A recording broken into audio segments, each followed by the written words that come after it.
Hi everybody, it's episode 344 of PodQuest. Hey! It's Wednesday, March 24th, 2021. I am Chris. With me is Druten. Hello. Walnut. Hi. How you folks doing? I'm doing alright. Oh, I'm making revelations on a show that I've watched. Oh, your My Hero rewatch? Yeah, I just realized, this watch through, and it was like 2 days ago. What was their name? Miss Big Sis Magni is a trans character. I'm not sure which character that is, to be honest with you. The League of Villains, they have the power to control the poles, and so they carry around that giant magnet, and they get killed by Overhaul when Overhaul first meets them, at the end of season. Okay, so that explains why I don't remember them really at all. They're pretty inconsequential. They were in, the fight in the forest. And then, yeah, for the most part, their only last thing is they were in that last episode. And they had a moment where they spoke about, like, someone who gave them, like, an ideology. And, the character always said she. And I was always confused, because when watching it, like, the character, during the flashback scenes, the character they're talking about has blonde hair and pigtails, but a beard. And I was like, she? And then it was this watch through that I was just like, oh! And then I looked it up, and both those characters are transgender. And I'm like, I did not realize that. Well, there you go. Yeah. Making revelations on a show that I've watched 4 times. Are you done yet, or? I am getting to the Deku versus Gentle fight, the next episode I watched. Okay, so you've got like 4 or 5 episodes to go. 4 episodes left. Now, did you end up watching last season, the 2 OVAs they released? No. I don't know if because you watch it on Hulu, right? Yeah. I honestly don't know if they're on Hulu. I know they're on Funimation. They released 2 OVAs that take place, I'm pretty sure, before the whole thing with Eri and like that compound and everything. Mm-hmm. Where it's a 2-part training mission. It's like a search and rescue mission. Okay. They were they were good. They're worth watching if they're on any of the platforms you have. Okay. I'll look. I'll when one of you is talking about something, I'll look it up on the app and see what they were called and send it to you, just so you know like what they actually are. Yeah.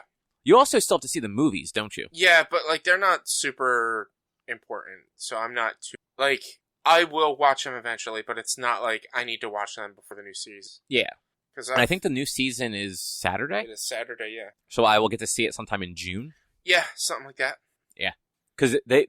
Funimation announced that that the sub would air on Saturday, and they're like, dub information to come later. Yeah, it's you sons of bitches. They're about a month behind on what's that show? Attack on Titan. Attack on Titan, yes. So yeah, you probably haven't May or June. I mean, really, that's nothing. Like we were talking about last week.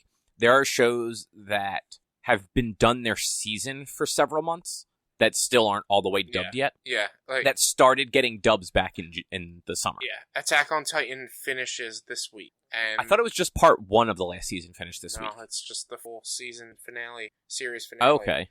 Ends this week, and so I think the dub won't be out for at least a month or 2.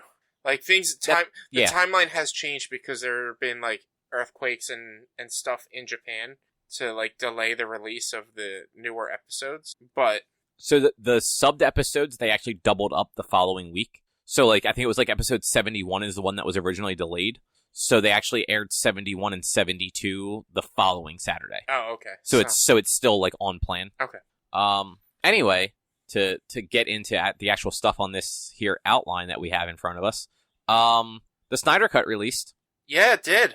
God, that's a long piece of media. 4 hours. Well, it's just under 4 hours if you take out the credits, since there aren't any credit scenes. Yeah. I think with credits, it's like 4 hours and 4 minutes. Something like that. 4:07, I think is. Yeah, so it ends up being like 10 minutes worth of credits at the end, because the actual movie ends at like 3 hours and 56 minutes. There's the same amount of credits in the Snyder Cut, a 3.5-hour movie, as there are in the Marvel TV shows. Yeah, that sounds about right. There's just like 10 minutes of credits at the end of all the Marvel.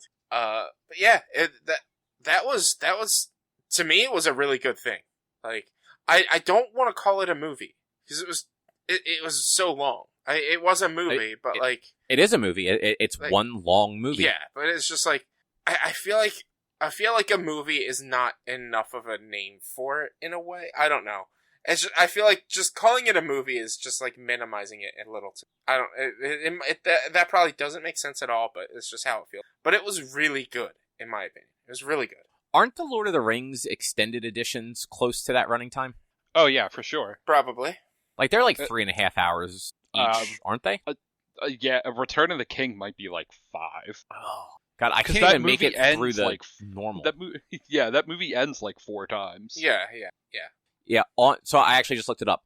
On the 12th of November 2012, an extended edition was released on VHS and DVD with 30 minutes of new material, added special effects and music, plus 19 minutes of fan club credits, totaling 228 minutes. And that's the Fellowship. That's under 4 4 hours. It's almost 4. It's 3 hours and 48 minutes. Yeah. And like you said, like Return of the King is probably longer. Yeah. I think Return of the King might have been 4 hours normally. No, it can't be. That would just be absurd. I'm looking it up. Return of the King is 201 minutes normal. Okay, then that 4 hours. Does it have anything? Return of the King, box office. The Blu-ray, the extended edition that was released in 2011 of Return of the King is 263 minutes. 4 hours and 23 minutes. Yeah.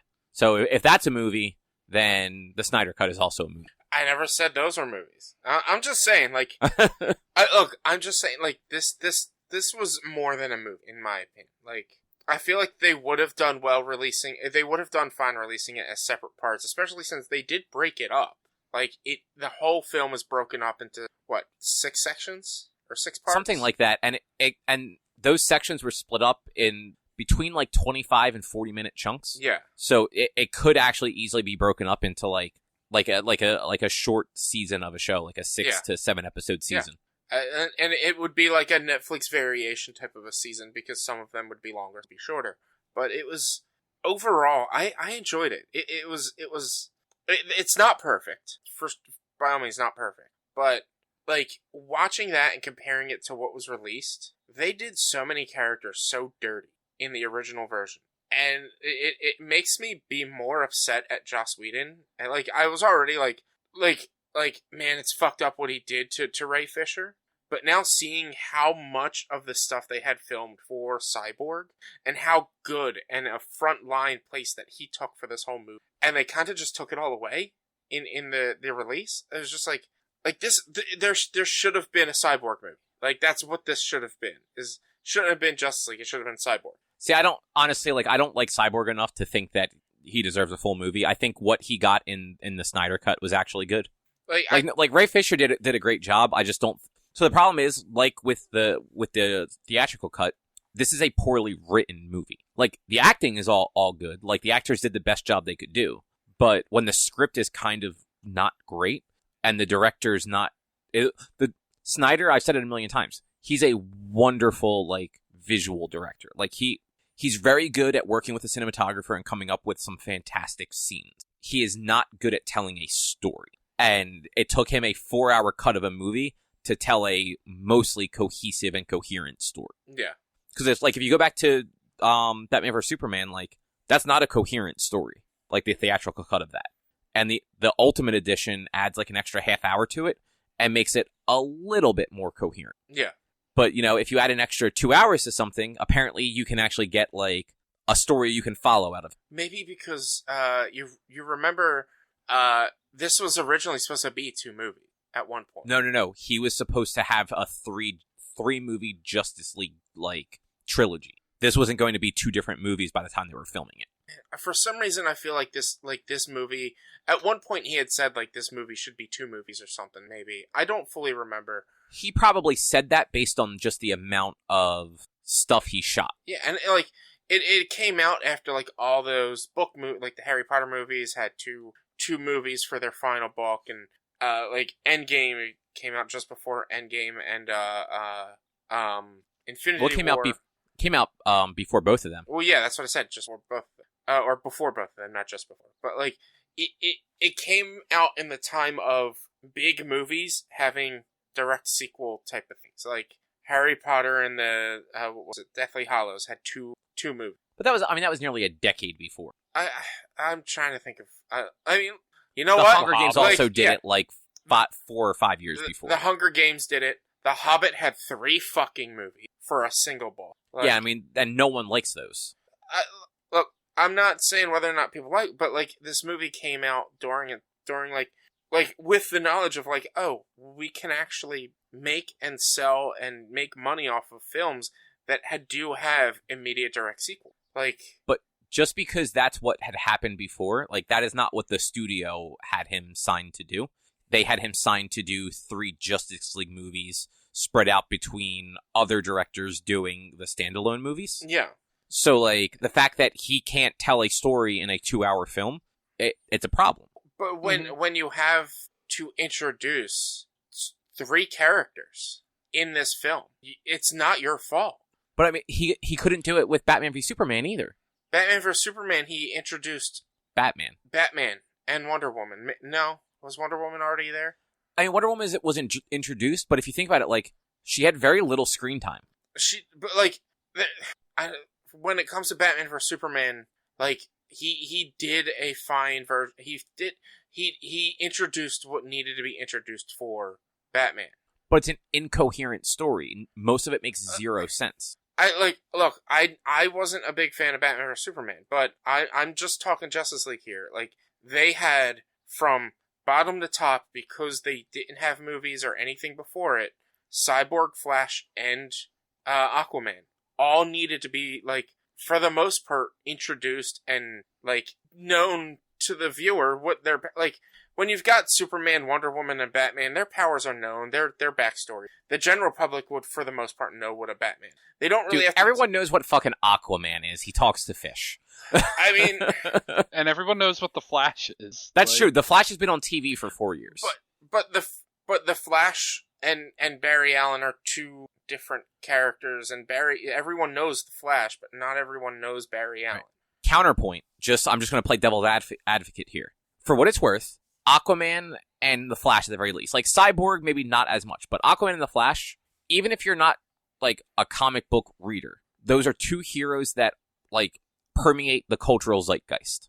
Like, agreed. They have been made fun of in Family Guy, like, Big Bang Theory, like, everywhere. Marvel introduced the fucking Guardians of the Galaxy in a movie that was just over 2 hours long, introduced all those characters that people had never even fucking heard of before. Even comic book readers didn't really know who most of these people were. That's a different that's a different kind of movie. Like, this was a team up film. That is the film of the team. Like, that's, like, I know that, like this film is bringing all these characters together to fight a single enemy, and then they're going to go their separate ways. Whereas the Guardians of the Galaxy, it's a movie about them, and, like, I don't think they're fully comparable. Like, I disagree. Like, it's even easier when you don't have to make them, like, be a longer standing existent thing. Like, they're just they're there. They're there. Like, just go. Don't waste the time to, like, give them a big backstory. You put the characters alongside these characters people know, people will understand they're important enough to be there. Like, give people credit. Like, you don't have to just... I don't think they need to spend that much time on really building up these characters. Like, they should be able to do it in 2 hours. Or fuck off with some characters. Just completely forget about them. Like, fuck Cyborg. Whatever. Sorry. No one knows you. We don't have enough time for you if you can't do it in 2 hours. I mean, look, yeah, if you can't like, if you're going to introduce 3 characters and at least two of them are very key to primary plot points. Like, Aquaman is probably the only character that they could have just been like, you can just get your movie first and not have to be in this. But, like, Flash and Cyborg are 2 very major characters for this movie. And if you don't have Cyborg, you don't have this movie. I mean, that's only because of the way it was written. Well, like, yeah, if it was like, written differently. If it was written differently. But what I'm saying is, like, I don't know. I don't hate them for doing the 4 hour. Like, Oh, I don't either. I And I think this one was generally better than the theatrical cut. It's still a very flawed movie. yeah, it's not perfect. It's definitely not perfect. But there's seldom a movie that is perfect. Like, there's Do you know there is more time of movie shot in slow-mo than there are scenes of Superman or Clark, like in any way, shape, or form. There is more slow-mo than Superman. It's not a Superman movie. That's insane. It's not a Superman movie. It's also not a slow-mo movie. I mean, that is one of those Snyder things.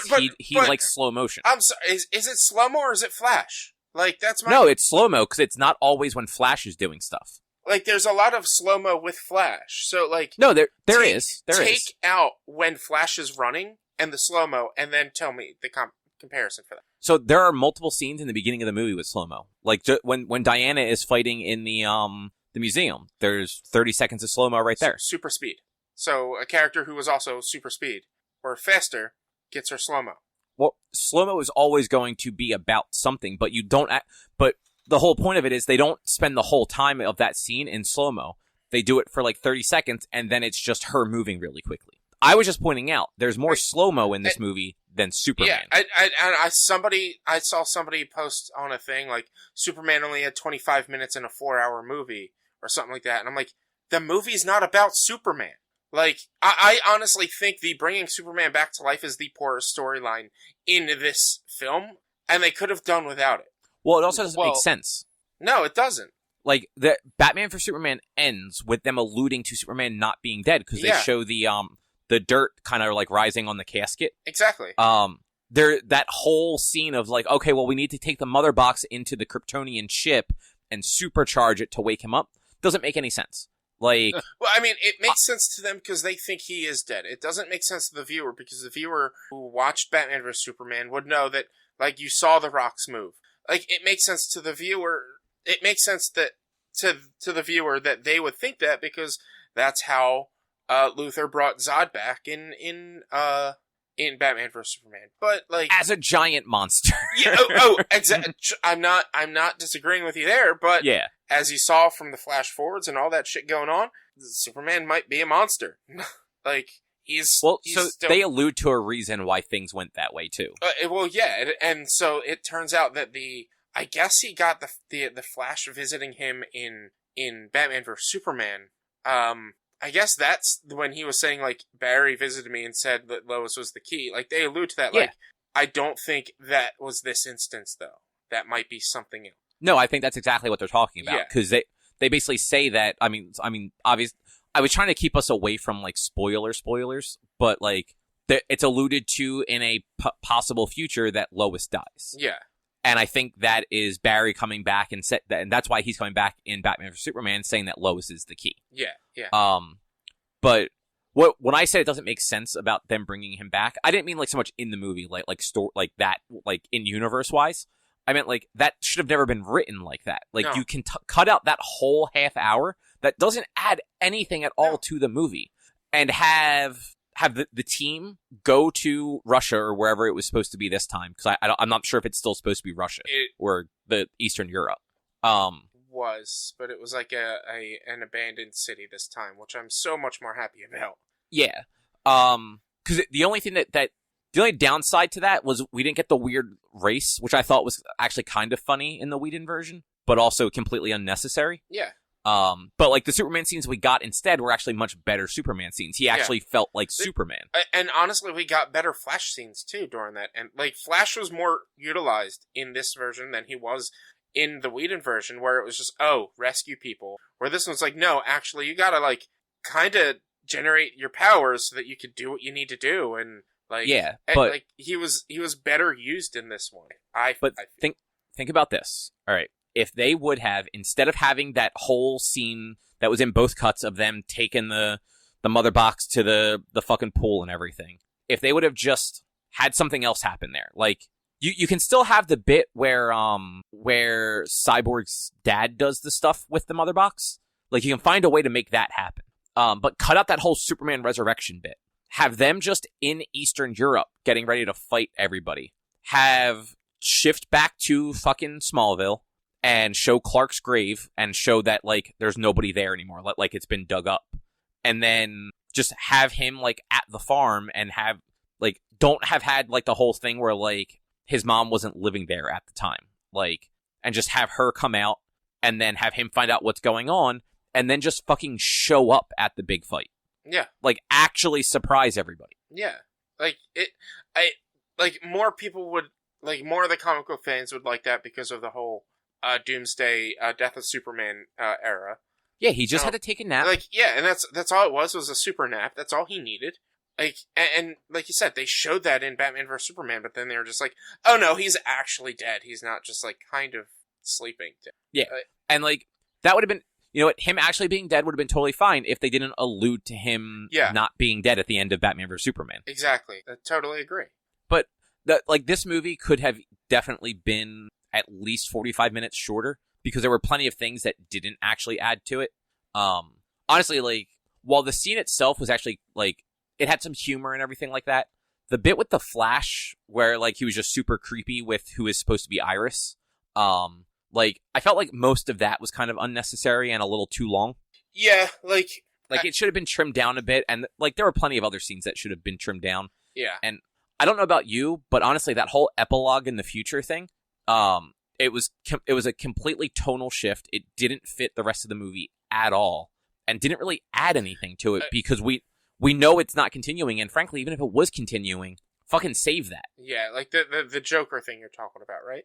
Like, yeah, the whole thing, that whole, like, future sequence where it's like where they're in, like, the desert. Yeah, like that was something that, like, was definitely unnecessary.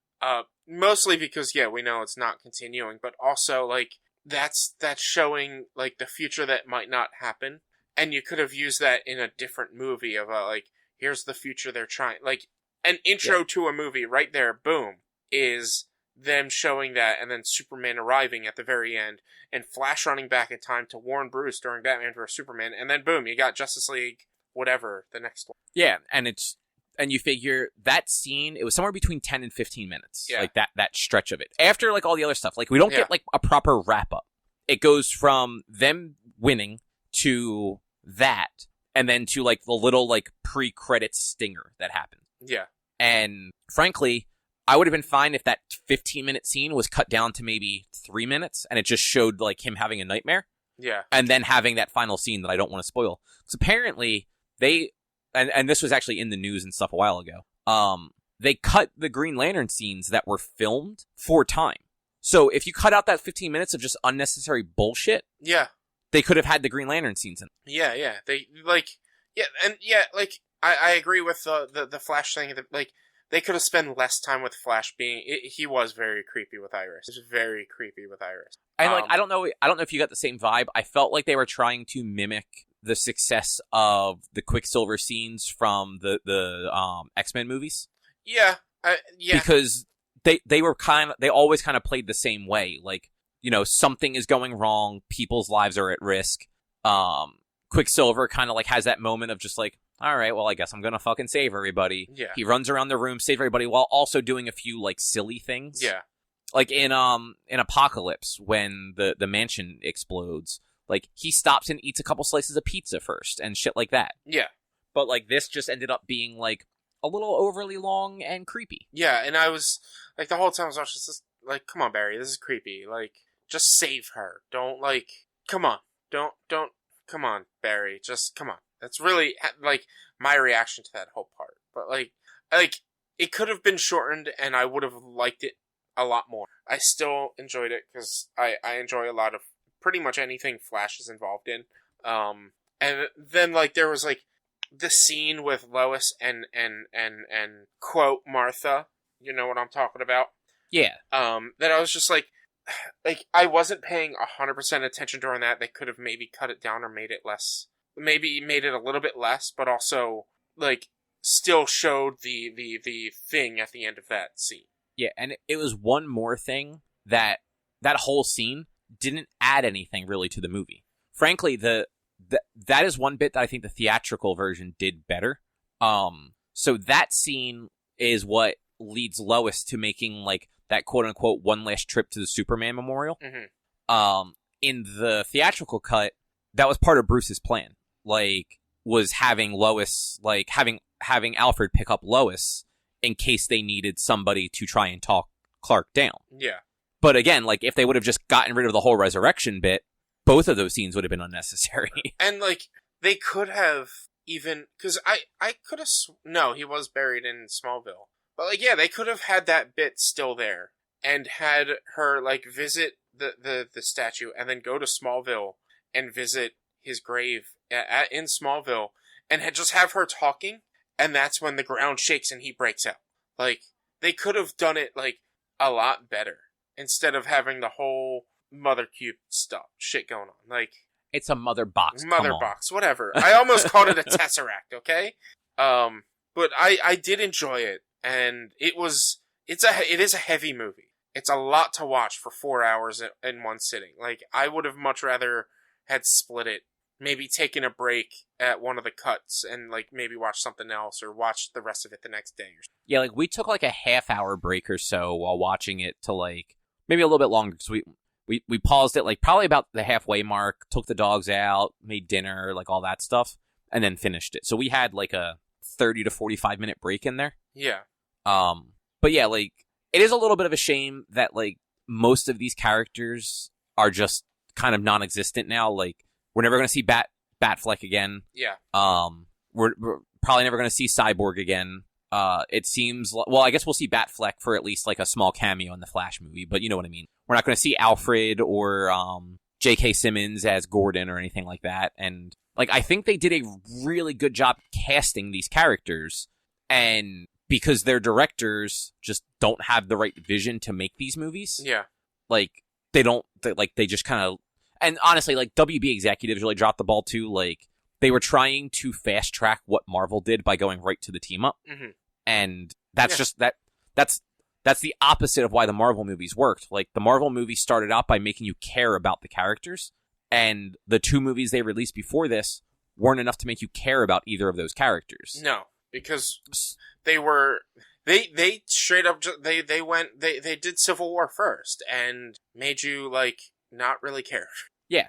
Like, if your first movie in the Marvel universe was, let's say, Captain America: Winter Soldier, and your second movie was Civil War, they're both great movies, but you'd be lost. Absolutely lost in. Honestly, I'd even go back to, like, your first movie was Iron Man 2 or Thor 2, and then not that, like, they're as bad as each other or anything like that, but, like, those are the two movies that have the least connection really to anything, but also have a weird connection to other things. Mm-hmm. And then jump to Civil War and be like, well, what the fuck happened here? Yeah.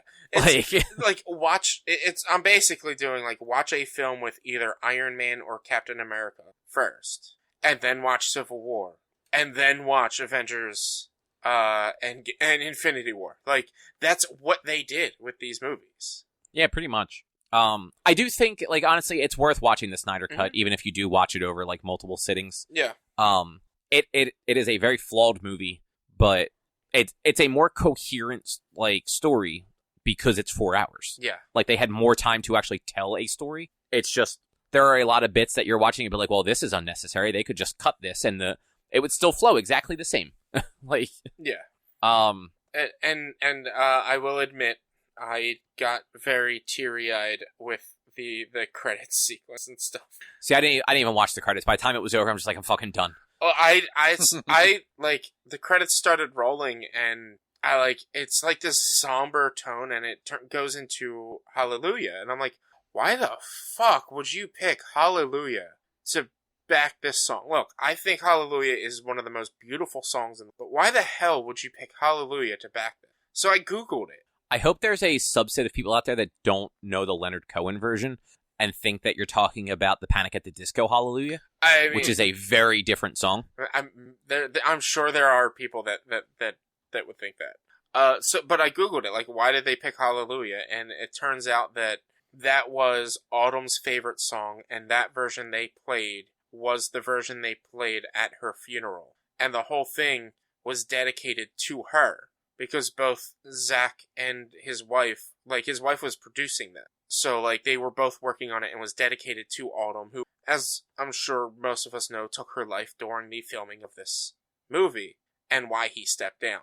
So, like, as I'm reading that and listening to this beautiful version of this beautiful song, I'm just, like, near bawling my eyes out. Like, that's so adorable. Plus, I just had, like, one of the heaviest 4 hours in my life. Oh, my goodness. So, side note, breaking news, DC related, Pierce Brosnan was just fucking cast as Dr. Fate in the Black Adam movie.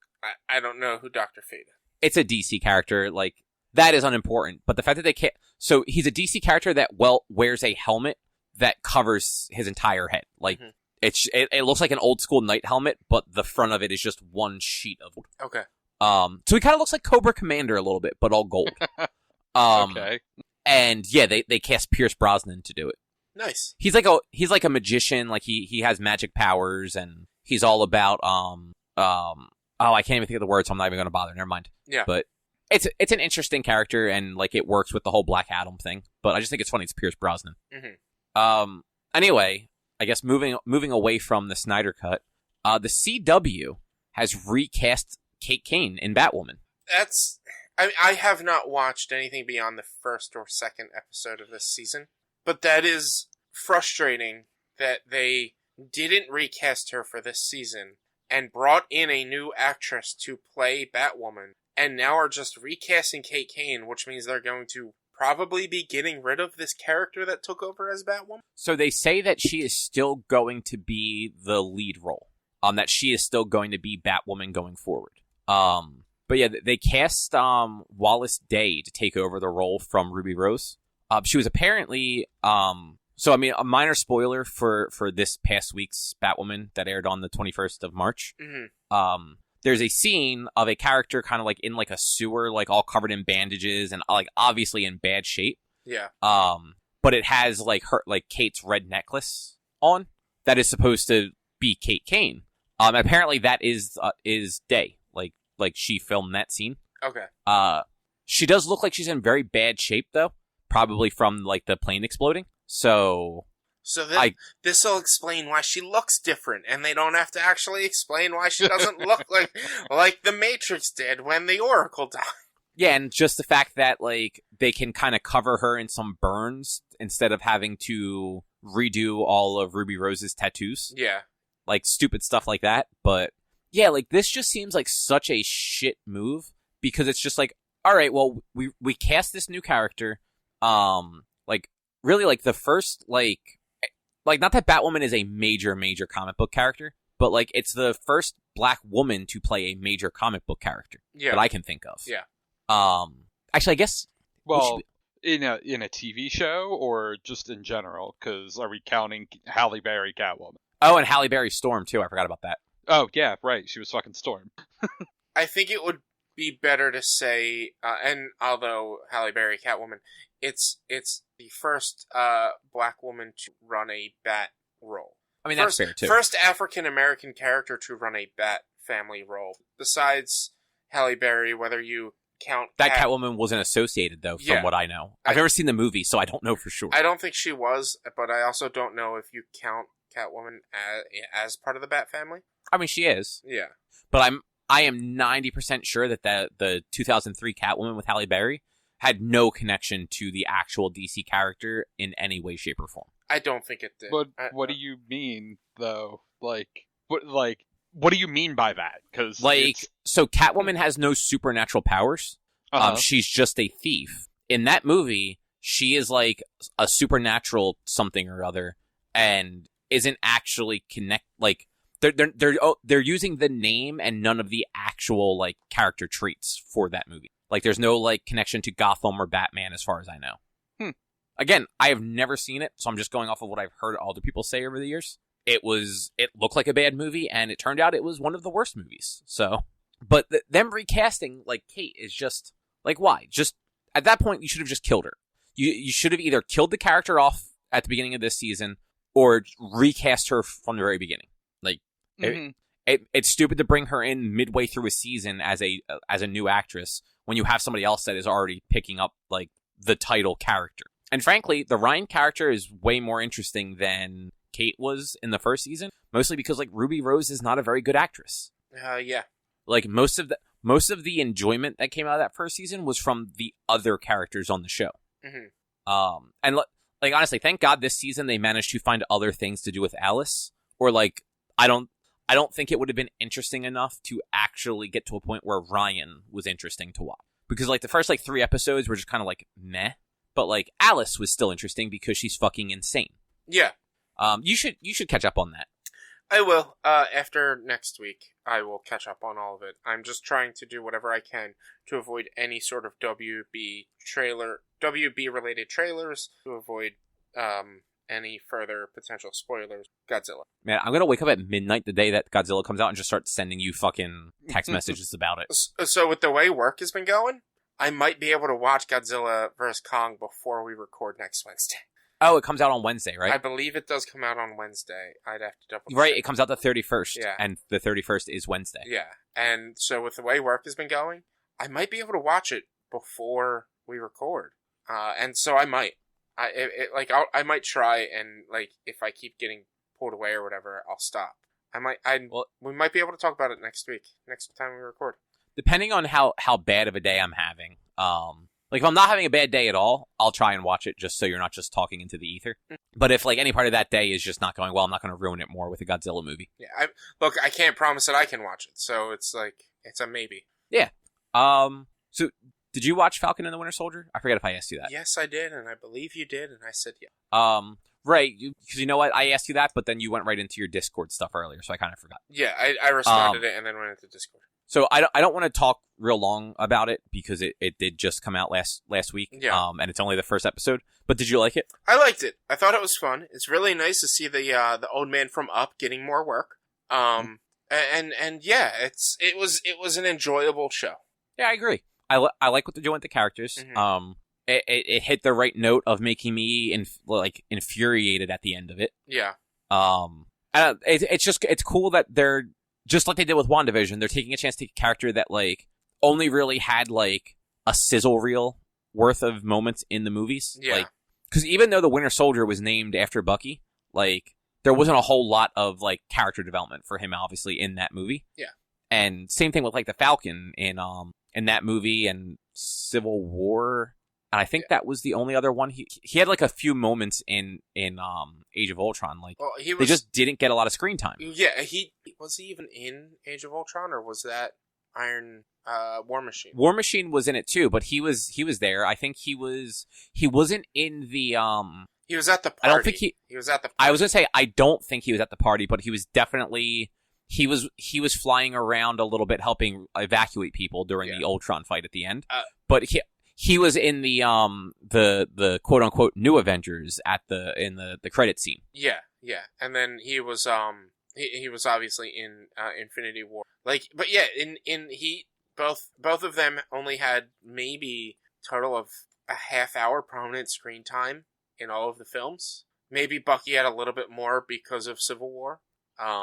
It is nice to see them becoming no longer the sidekicks and becoming like the full-fledged heroes. And I like I like what they're doing with the post-blip stuff with them. And it's like seeing what life is like, especially like they're kind of showing us what life is like for people that are known as superheroes, but like they're not getting a check from the government for saving people. Yeah. Oh, and like my one of my favorite lines was, "You haven't had income in the last 5 years," and he turns on, it's like, "I was not existent for the last 5 years. What do you expect from me?" Yeah, exactly. But which makes you wonder, like, how did Bucky get an apartment? Like he says at one point he's like 127 and like just hasn't like he hasn't been on. He probably doesn't even actually have a Social Security card anymore. No. It's probably government assistance. Like, well, actually, that's true. That actually makes a little bit more sense. One of the things to keep his apartment and to keep whatever money he's getting. I'm sure he's getting government money. Whatever. One of the things he has to do, I'm sure, is keep going to therapy and keep trying to make amends, which is what they showed in the first episode. But yeah, which it was cool that they showed both of them kind of like how they're both kind of dealing in a world post Endgame. Yeah, absolutely. Like kind of what both of their individual like quote unquote missions are. Yeah, but I'm looking forward to seeing more. I didn't realize they were hour-long episodes, which was nice. Yeah. Well, they're not hour-long, but they're like, 45 minutes or something like that? It's like 40 minutes. So it was nice that they're a little bit longer of an episode, because I think it's only a 6-episode season. Yeah, it's not long. But, yeah, it was good otherwise. It was. I just realized I ordered the next two things just silly. So I'm going to do 6 instead of 5, and then go back to 5. Mm-hmm. So on the topic of Disney Plus shows, the Hawkeye series that's supposed to happen later this year, Mm-hmm. they're already developing a spinoff. Really? Yeah. So in the Hawkeye show, they're going to be introducing a character called Echo, who is a female hero named Maya Lopez. She's deaf, like Hawkeye. Though Hawkeye isn't like all the way deaf, he wears hearing aid and stuff. Which, quick side note, I mentioned this to you earlier, Rich. In that Avengers trailer where like the dude called him Hawkeye and everything like that. Yeah. They also showed he has a hearing aid in, like Clint. So that was like that was another nice little like nod to like actual comic book stuff. But yeah, so Echo is deaf. She has an ability kind of like Taskmaster though, where she can perfectly copy anyone's fighting style after seeing it. She originated in Daredevil comics as both an enemy and a love interest, because that's basically Daredevil's MO. Yeah. But like she's been like on the Avengers. She was actually the original Ronin on the new Avengers. Before Hawkeye came back and took up that mantle. Yeah. So that might be kind of how this works in the show, since Hawkeye was... I don't think they ever called him Ronin, but he was basically Ronin in Endgame. But yeah, so they're working on developing a spin-off series focused on her before she even debuts in the Hawkeye series. Yeah. So they must be seeing enough, they must like what they're seeing from what they filmed of Hawkeye, and they're getting so much good press from the two shows that have aired that they're like, let's just fucking do more. Why not? Yeah, it definitely makes sense. Yeah, I mean, if it keeps people subscribed, because Disney Plus is going up $1 this month or next month. It's going up to $7.99 from $6.99. Mm-hmm. So it's like, well, we're gonna move the price up, but here's more Marvel stuff for everybody. Yeah, and I'm surprised you didn't put in the information about Black Widow.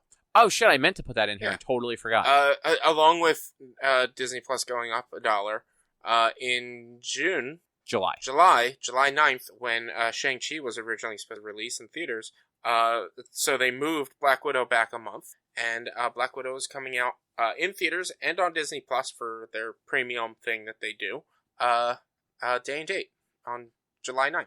Yeah, which is cool. Yeah. Like, I'm still trying to decide if I actually want to spend $30 to see the movie or not. Well, $37 when you factor in the Disney Plus cost. Mm-hmm. Because I believe by July, I don't know if I'll have an active subscription. No, why not? I don't keep it active if there's no shows running. I think there's supposed to be shows running every week. No, there's like a 2-month gap in there before. You know what? I think Loki will start up in June. Yeah, like Soldier, Falcon and Winter Soldier is only going to run till like the middle of April. And then there's nothing from then until the middle of June. So, like, I will cancel for the month of May. Because, yeah, there's no sense being subscribed to something if I'm not even going to open it once in that month. I thought there was going to be something there, like a Star Wars thing. Nope. There's no Star Wars stuff until next year. Or late this year. I think, actually, the Mighty Ducks show might be on around then. But I think that one's airing sooner than that. And frankly, like, that is a show that I'd rather just wait for the whole thing to be out and then maybe watch it. Because... I don't know. I'm interested because I like the original Mighty Ducks movies, but I have a feeling that show's just not going to be all that good. But we'll see. Man, tell people stop banging pots and pans. Mighty Ducks apparently starts this. Oh, wow. Is it really this early? For some reason, I thought it was a little later than that. Yeah, looks like March 26th. All right, then. That's something. So where were we? So yeah, Black Widow's coming out on Disney Plus. Rich, I assume you're going to rent it for the $30. Yeah, I've been currently trying to figure out logistics of potentially having an outdoor viewing party with multiple pairs of Bluetooth headsets so that a bunch of people can watch and listen and I don't disrupt them. Still trying to figure out logistics, but that's probably my idea for it right now. So you gotta be careful, because I think most devices can only support like 2 Bluetooth devices at a time. Mm-hmm. At most. Yeah. There's systems, but like they cost like $200 that you can like it comes with the 10 headsets that can all listen to it at one time. I'm not gonna go that far. I've just been looking into it, and worst case scenario, fuck my neighbors, and I'll just watch it with normal speakers anyway. Yeah. All right, Drew. Those weren't words at all. Do you think you're gonna bother watching it, or are you just gonna wait until it's free? I don't know.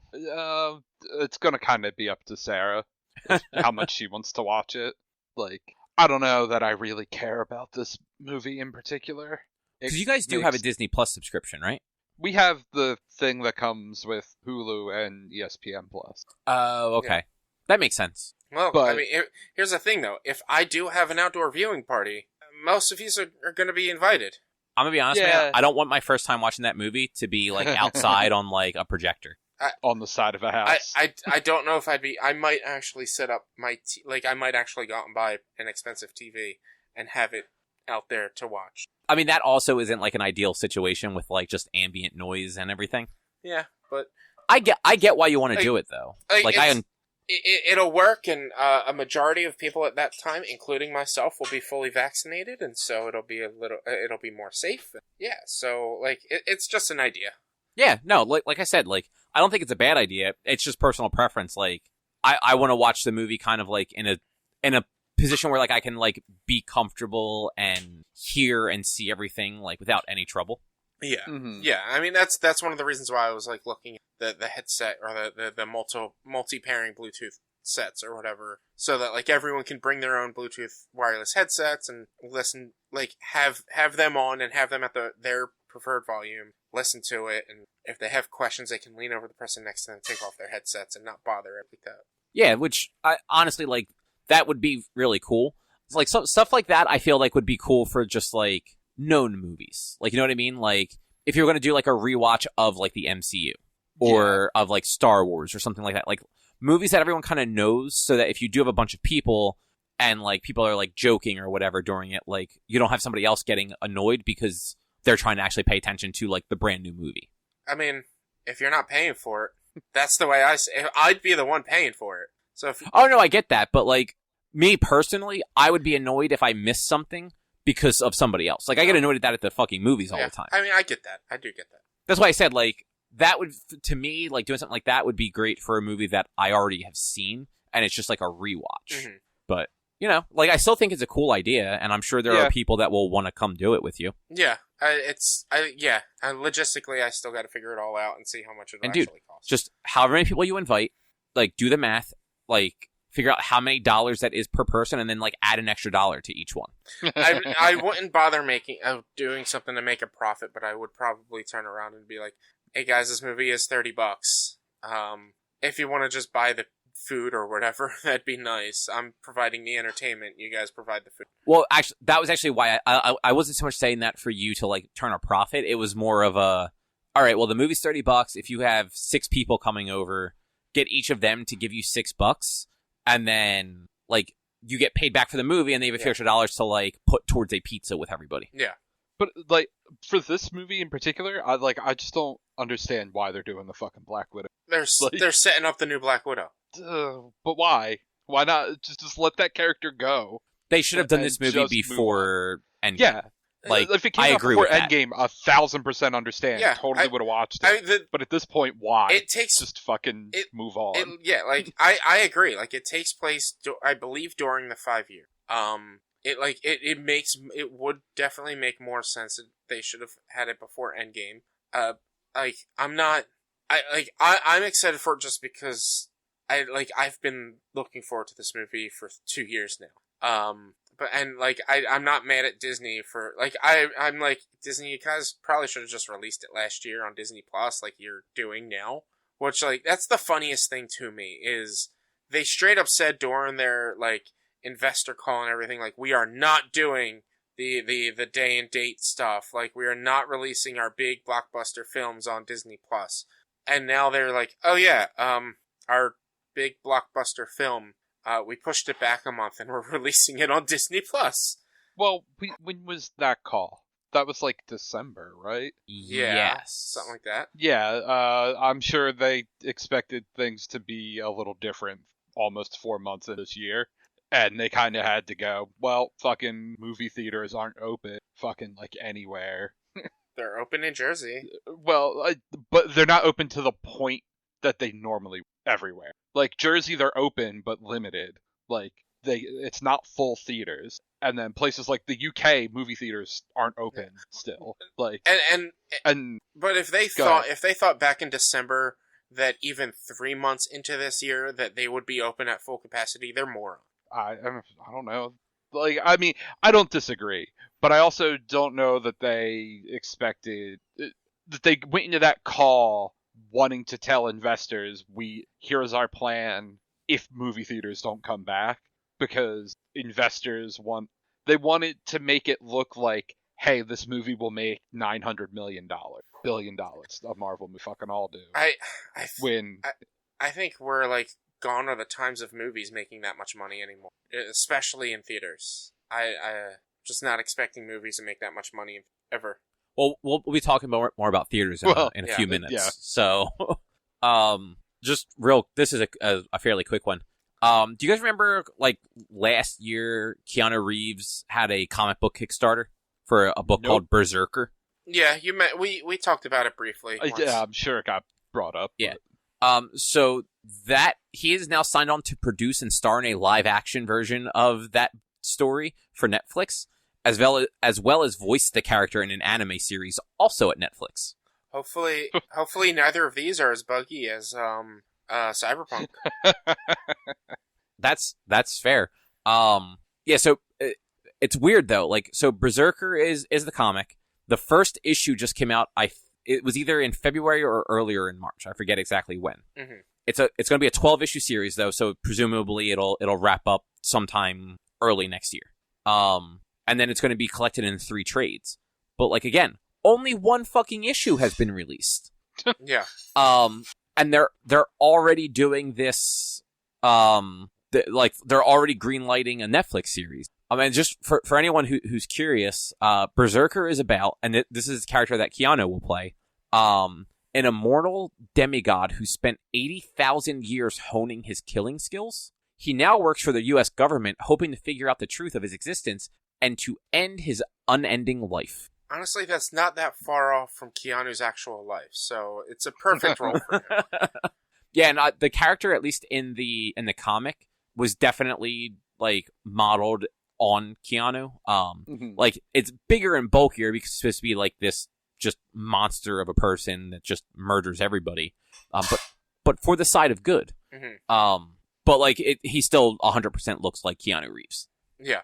So yeah, I thought that was weird when I read it. But also like the first issue of the book was actually pretty cool. So if the Kickstarter did that good, I wouldn't be surprised at other places trying to option. It did do pretty well, and after I read into it a little bit more, the Kickstarter was apparently just for it was for like special editions basically of the trades.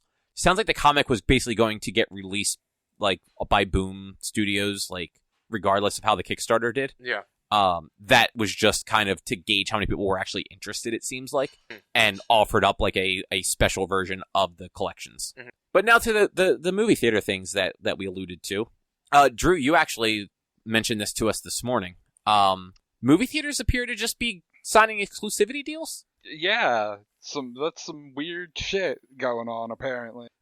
What was it? So, Warner has signed on with Regal Cinema. Regal Cinemas, which is Cineworld. Cineworld in the UK. Yeah. And then, not Paramount. Paramount. Columbia has the other deal. I thought Columbia's part of Disney. Oh, right. Who was it that had the other deal? But go on. I didn't realize you weren't on you were on the document earlier. I didn't realize you weren't on there anymore. So Paramount does have a deal.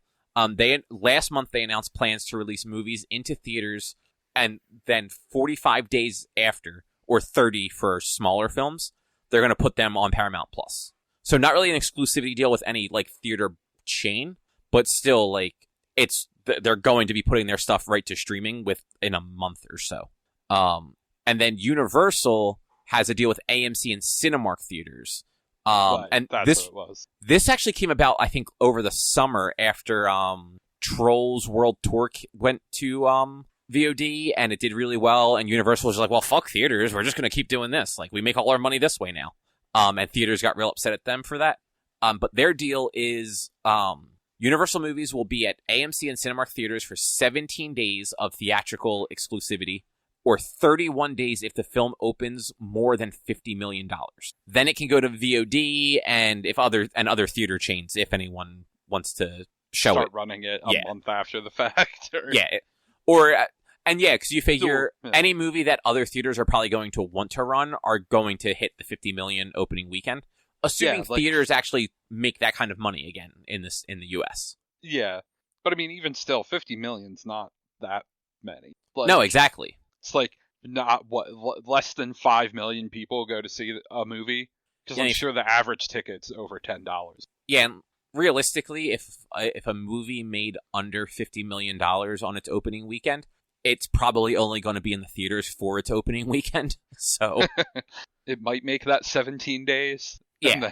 But it's down to like one screen, 3 showings a day on the second week. Yeah, exactly.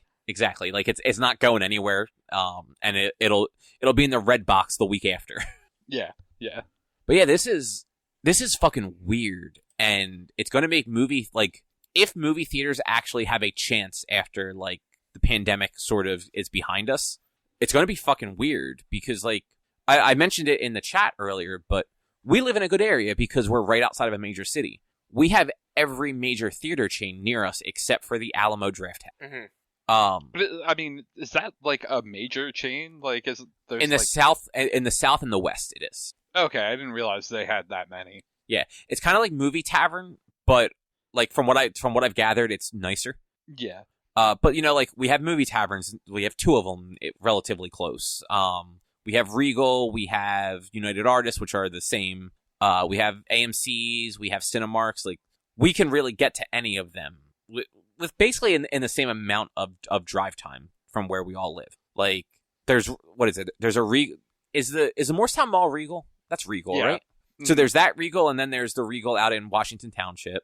There's Cinemark right in Summerdale. There's the AMC in Deptford and Cherry Hill, and I think there's Marlton.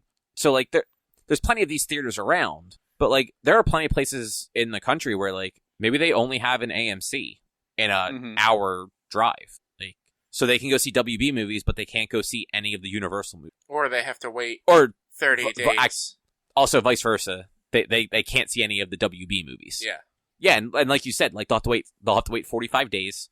We don't know if other theaters will bother picking up because, like, it's expensive for these movies. It's expensive for a theater to buy the film and the showing rights. I'm surprised that like production companies like I don't know.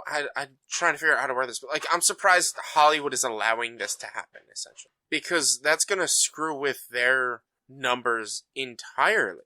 Because like mostly what you're saying, like these regions aren't like some people might not be able to see a WB movie or a Universal movie, but like they're not gonna like opening weekend sales aren't gonna be able to be what they used to be. Yeah, because a quarter or a third of the theaters are showing this film.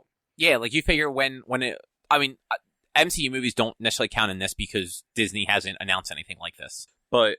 Actually, you know what? Let's go with Universal because Fast and Furious. So that is a $1 billion franchise at this point. When Fast 9 finally comes out, if it ever comes out, and it's only available at AMC and Cinemark, if you don't live near one of them and you only have like the Regal United Artists theaters in a relatively like close drive, you're not seeing Fast and the Furious until it's at least a month old. Yeah, and then it's like you might only be seeing it on video on demand, and that's assuming that a movie that big, Universal even puts it to VOD right away. They may let it run in the theater longer, in which case it's like, well, is it worth you spending the $20 or $30 or whatever to go see it in a theater when like it's already been out for a month?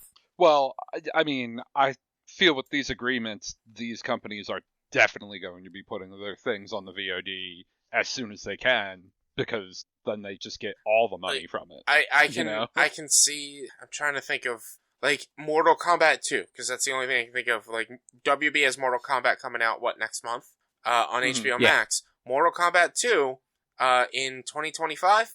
That'll be on HBO Max after the 45-day window. So that's one thing we don't know. So HBO up front made it pretty clear that at that time they were only planning the direct to the simul release with HBO Max to be for this year, for 2021. So we don't know that come 2022 with this deal in place that they'll go right to HBO Max, or if they'll go to other theater chains. Well, I mean, that's more sort of. I didn't mean necessarily HBO, but like they'll. Oh, sorry. Like, I meant like as soon as those 45 days are up, Mortal Kombat 2 is going to everywhere else. But again, like, can you really?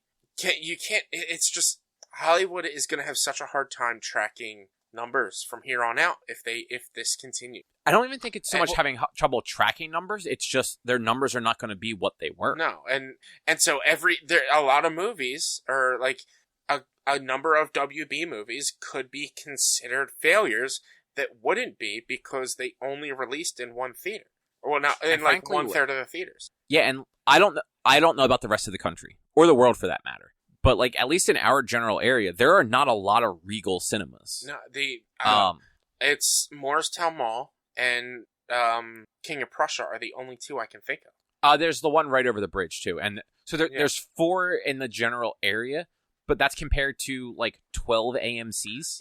Well, look at AMC is like the Deptford 8 and the Marlton 8, right? That's AMCs, yeah. Like, yeah. There's I can think of at least 2, but I know the Lowe's and Cherry Hill. The Lowe's and Cherry Hill.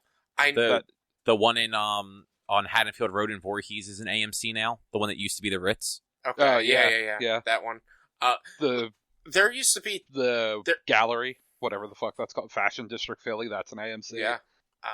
But so yeah, like all the superhero movies from WB are only going to go to Regal Cinemas for 45 days. They're not going to have explosive openings the way most superhero movies do now.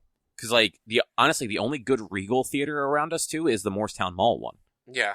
Like the one out in Washington Township is not very nice, and to go to the one in Philly is just like that's just a hassle. Like I'm not paying to leave the state to go to the movies. Yeah, like, and honestly, if I were to go to one that's not the Morristown Mall, it would be King of Prussia.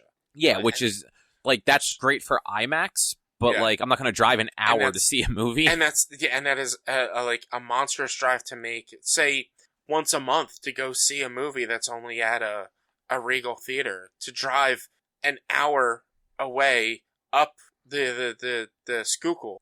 Yeah, no, it's just never.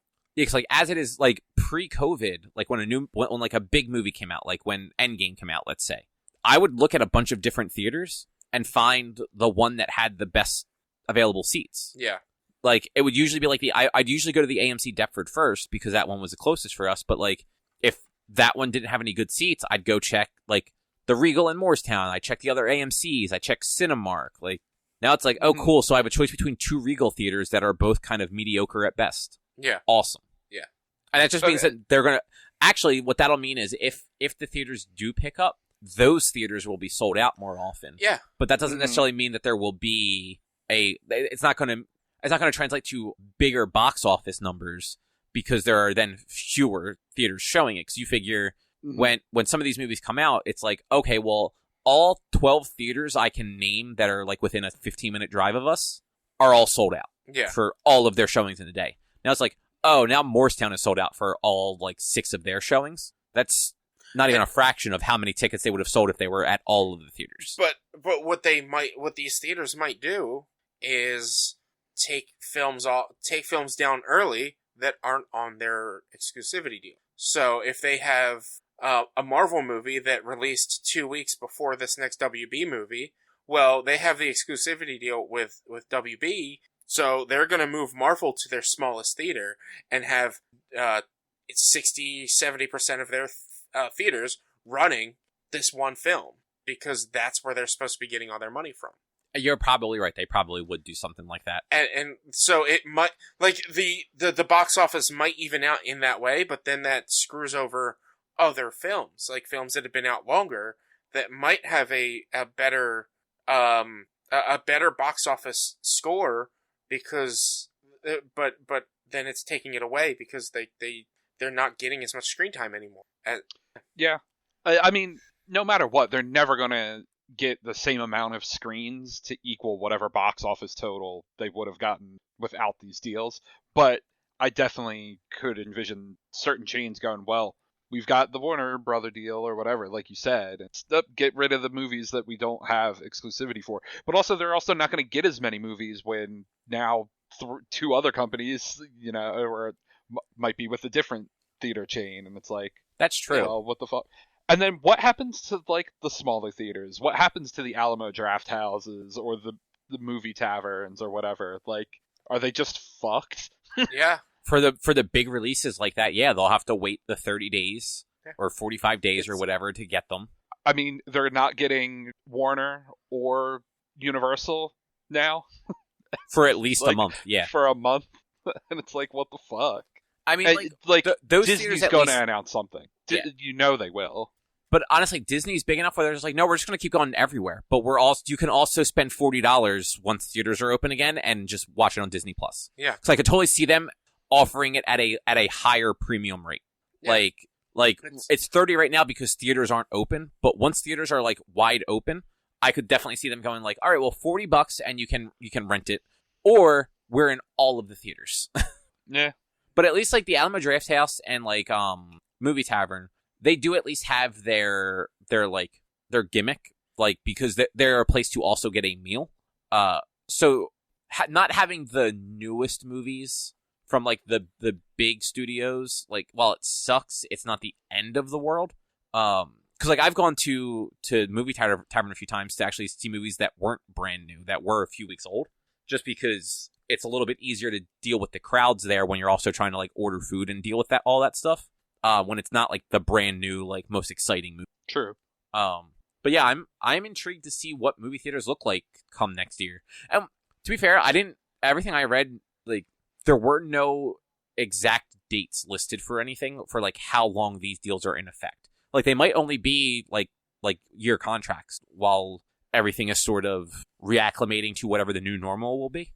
And we're also assuming that people will go to the movies in 2022.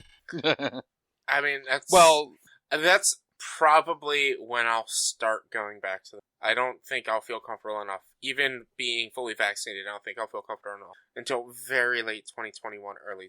Man, stop being such a baby. Just go to the movies. I mean, I like this plan. Man, I'm going to all right. A Phillies game is way different, but I'm going to a Phillies game. I like this being able to watch it at my house. Like, I'd much rather do like the viewing parties with friends and shit like that than have to go to the movies and sit around assholes sometimes. Like, I haven't had nearly as many bad experiences as you have, Cobb, but I have had some experiences. It's just like, and I've talked about it before. I'm glad this experience happened on my third time seeing Captain America Winter Soldier. But, like, I had a dude behind me who was going, like, oh, snap, after every punch that Captain America threw. And it was absolutely driving me insane. You know, some people are just complete pieces of shit at movie theaters, and, like, they deserve to be drug outside and beat with a baseball bat. But that's not the society we live in. Yeah. So, but, like, it's a shame because, like, seeing a movie, especially seeing, like, a big movie in the theaters, like, around, like opening, is, like, it's just a fun experience. Especially if it's, like, a movie that has a lot of people there that are fans of the movie. Yeah. And like going to, yeah. And it's more the fans thing. And like, it's seeing the movies with my family more so than seeing the movie in the theater. I feel like watching these movies, like a Marvel movie with my brother and dad and everyone that we normally go see Marvel movies with, like in my backyard when it first releases, would be just the same experience as going and seeing it in theaters. It's with everyone that I talk with when we go see these movies. Fuck everyone else. I don't talk to you. You don't need to be there. Yeah, but I don't have a recliner and a big screen with a really good audio system. Then get that. No, I meant at your house in your backyard. I mean, I'm saying then you throw these movie viewing parties. I don't have these things at my house either. Then get them. Dude, you have more room than I do. Get them and bring them to my house. In what fucking car? Look, I'm just the idea man. I'm not the logistics man, okay? Dude, I couldn't fit our 55-inch TV in my car in the box. I had to unbox it at Best Buy to get it into the car. One time when I bought my grill, I couldn't fit it in my car. I had to take it apart. That's why when we bought a grill, we went to Walmart and like we're looking at them and saw how big the boxes were. I'm like, I'm just gonna fucking order it on Amazon. Like, we're not grilling tonight. It was for the first party I was throwing, and I needed the grill, and my car was usually the backup car for needing things, and I wasn't, I spent not spent more money, I got a grill too big, or a lot bigger than I was expecting, and I needed to take it apart, and then parts were missing when I got home to put it back together, so, like, I never actually had an official, like, lighter buy. Oh, so you bought, like, the model, Yeah, like the pre-built model? Yeah, it was at Home Depot. They always have a bunch of the pre-built models that are covered in bags. And so you just go up, you say you want this one, and you just load it up, bring it home, and it's pretty much set and ready to go. Right. Yeah, no, I was thinking, so in the back of my head, I'm just like, you had a hatchback. I'm surprised you couldn't get the box in there. But yeah, if you bought like the pre-built ones, that's a different story. If I had to build it, I probably still wouldn't have fit it because I also bought some like outdoor furniture. Ah, yeah, so you just made mistakes. Yeah, I just made mistakes. So real quick, the Warner Cineworld deal is a multi-year deal. I didn't even see that. I'm going through the Hollywood Reporter article, and it says it's a multi-year deal with Warner Brothers, under which the studio's films will be exhibited in Regal cinemas in the U.S. as of their open. So, yeah, multi-year, don't know how many, but more than just 2022. Okay, then. Well, yeah, I guess... Assuming movie theaters exist in 2023. That's true. Assuming any of us exist in 2023. Yeah. Also true. Who knows? Like, we really don't know what this vaccine's going to do. Yeah, who knows? Like, in 12 months, we could all become monsters. Yeah, I was going to say, I'm supposed to get my first shot for my superpowers next week, so... Listen, as someone who has had the shot for 3 weeks, you don't get any powers. Fuck! Do you have both of them? Yeah, I have both. How are your symptoms? None. Oh, nice. Really. The standard vaccine sore arm, but that's it. When'd you get the second? Yesterday? No, I got it the second on March 6th. Oh, wow. He did just say 3 weeks ago. 3 weeks. Oh, I thought the first one was 3. I wasn't 100% paying attention. Sarah got her second shot on Sunday. Yeah. And she had slightly worse sore arm experiences from both shots, but not, like, she didn't get sick like some people have gotten and, like, had to miss a day of work or whatever. Basically had the flu for a day. A lot of people have had. Yeah. Like, both me and Sarah, it's just been arms kind of sore for a day. Yeah. Yeah, I totally forgot. I actually managed to get scheduled to go get my first one tomorrow. Really? Oh, nice. Yeah. Nice. Yeah, like, I didn't even expect it. I was looking at the site, and I was going to, like, the different places they said were offering them. And the Rite Aid in Oak Lynn, I must have gone to their site right when they added, like, new bookings, because they only had 2 days, and this was last Thursday. They only had Wednesday and Thursday available of this week. And I happened to click on Thursday, and just all of the times were available. So I'm like, fuck. There you go. I think it was Saturday or Sunday morning. I wake up and I check the My Cooper, and there was an availability Monday at 8:45 in the morning. And I looked at it for a second. I'm like, should I? Then I'd have to let my boss know I'd be late, but then, I'd be getting the shot. And so I waited back and forth and then just didn't look at it. And then I went to go check it, like, maybe an hour later, and it was already gone. I was like, shit. Yeah, no, that shit fills up quick. I was like, I should have taken it. And then I had remembered that I had also ran my information through the New Jersey Department of Health, and they were sending out emails letting you know that you were, your card was up.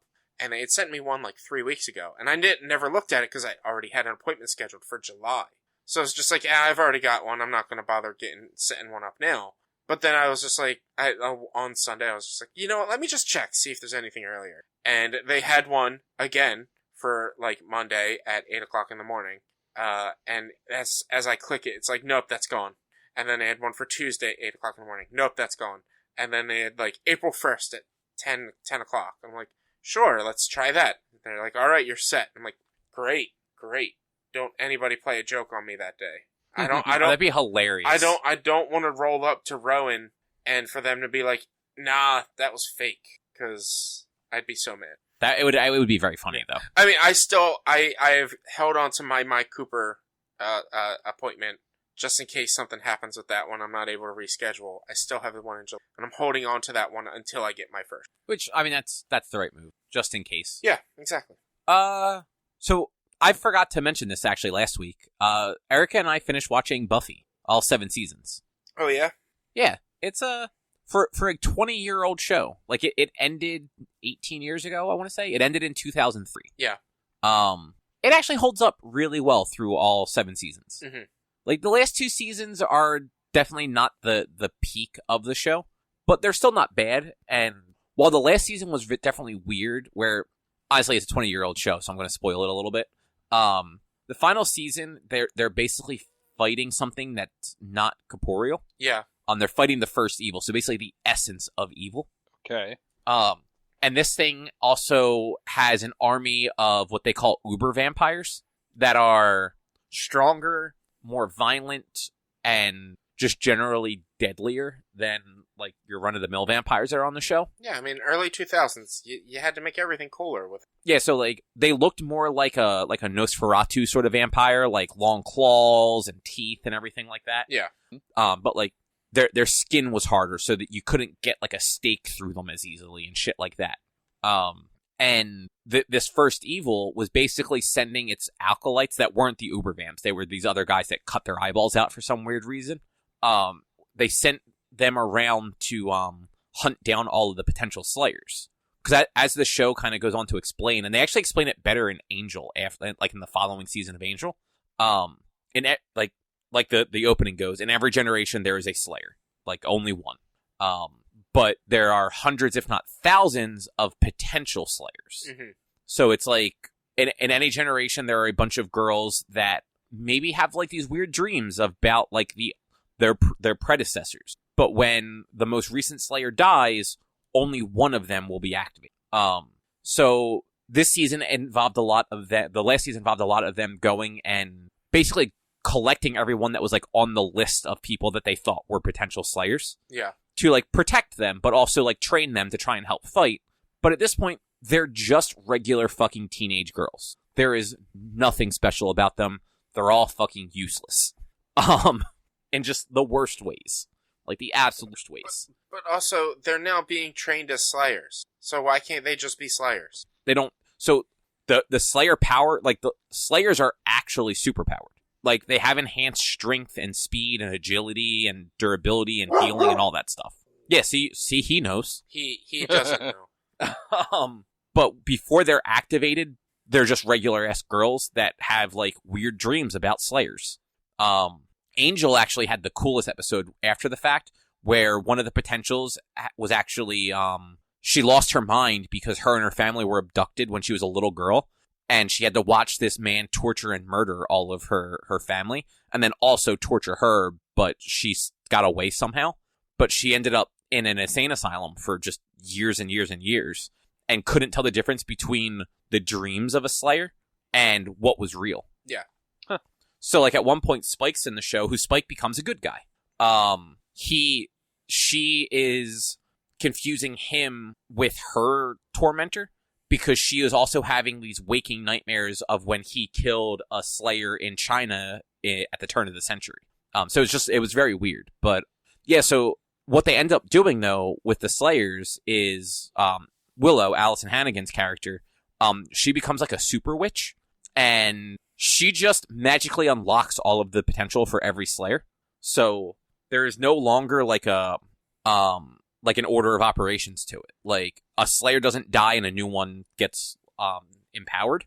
Just every potential Slayer in the world was empowered at the same time. Yeah.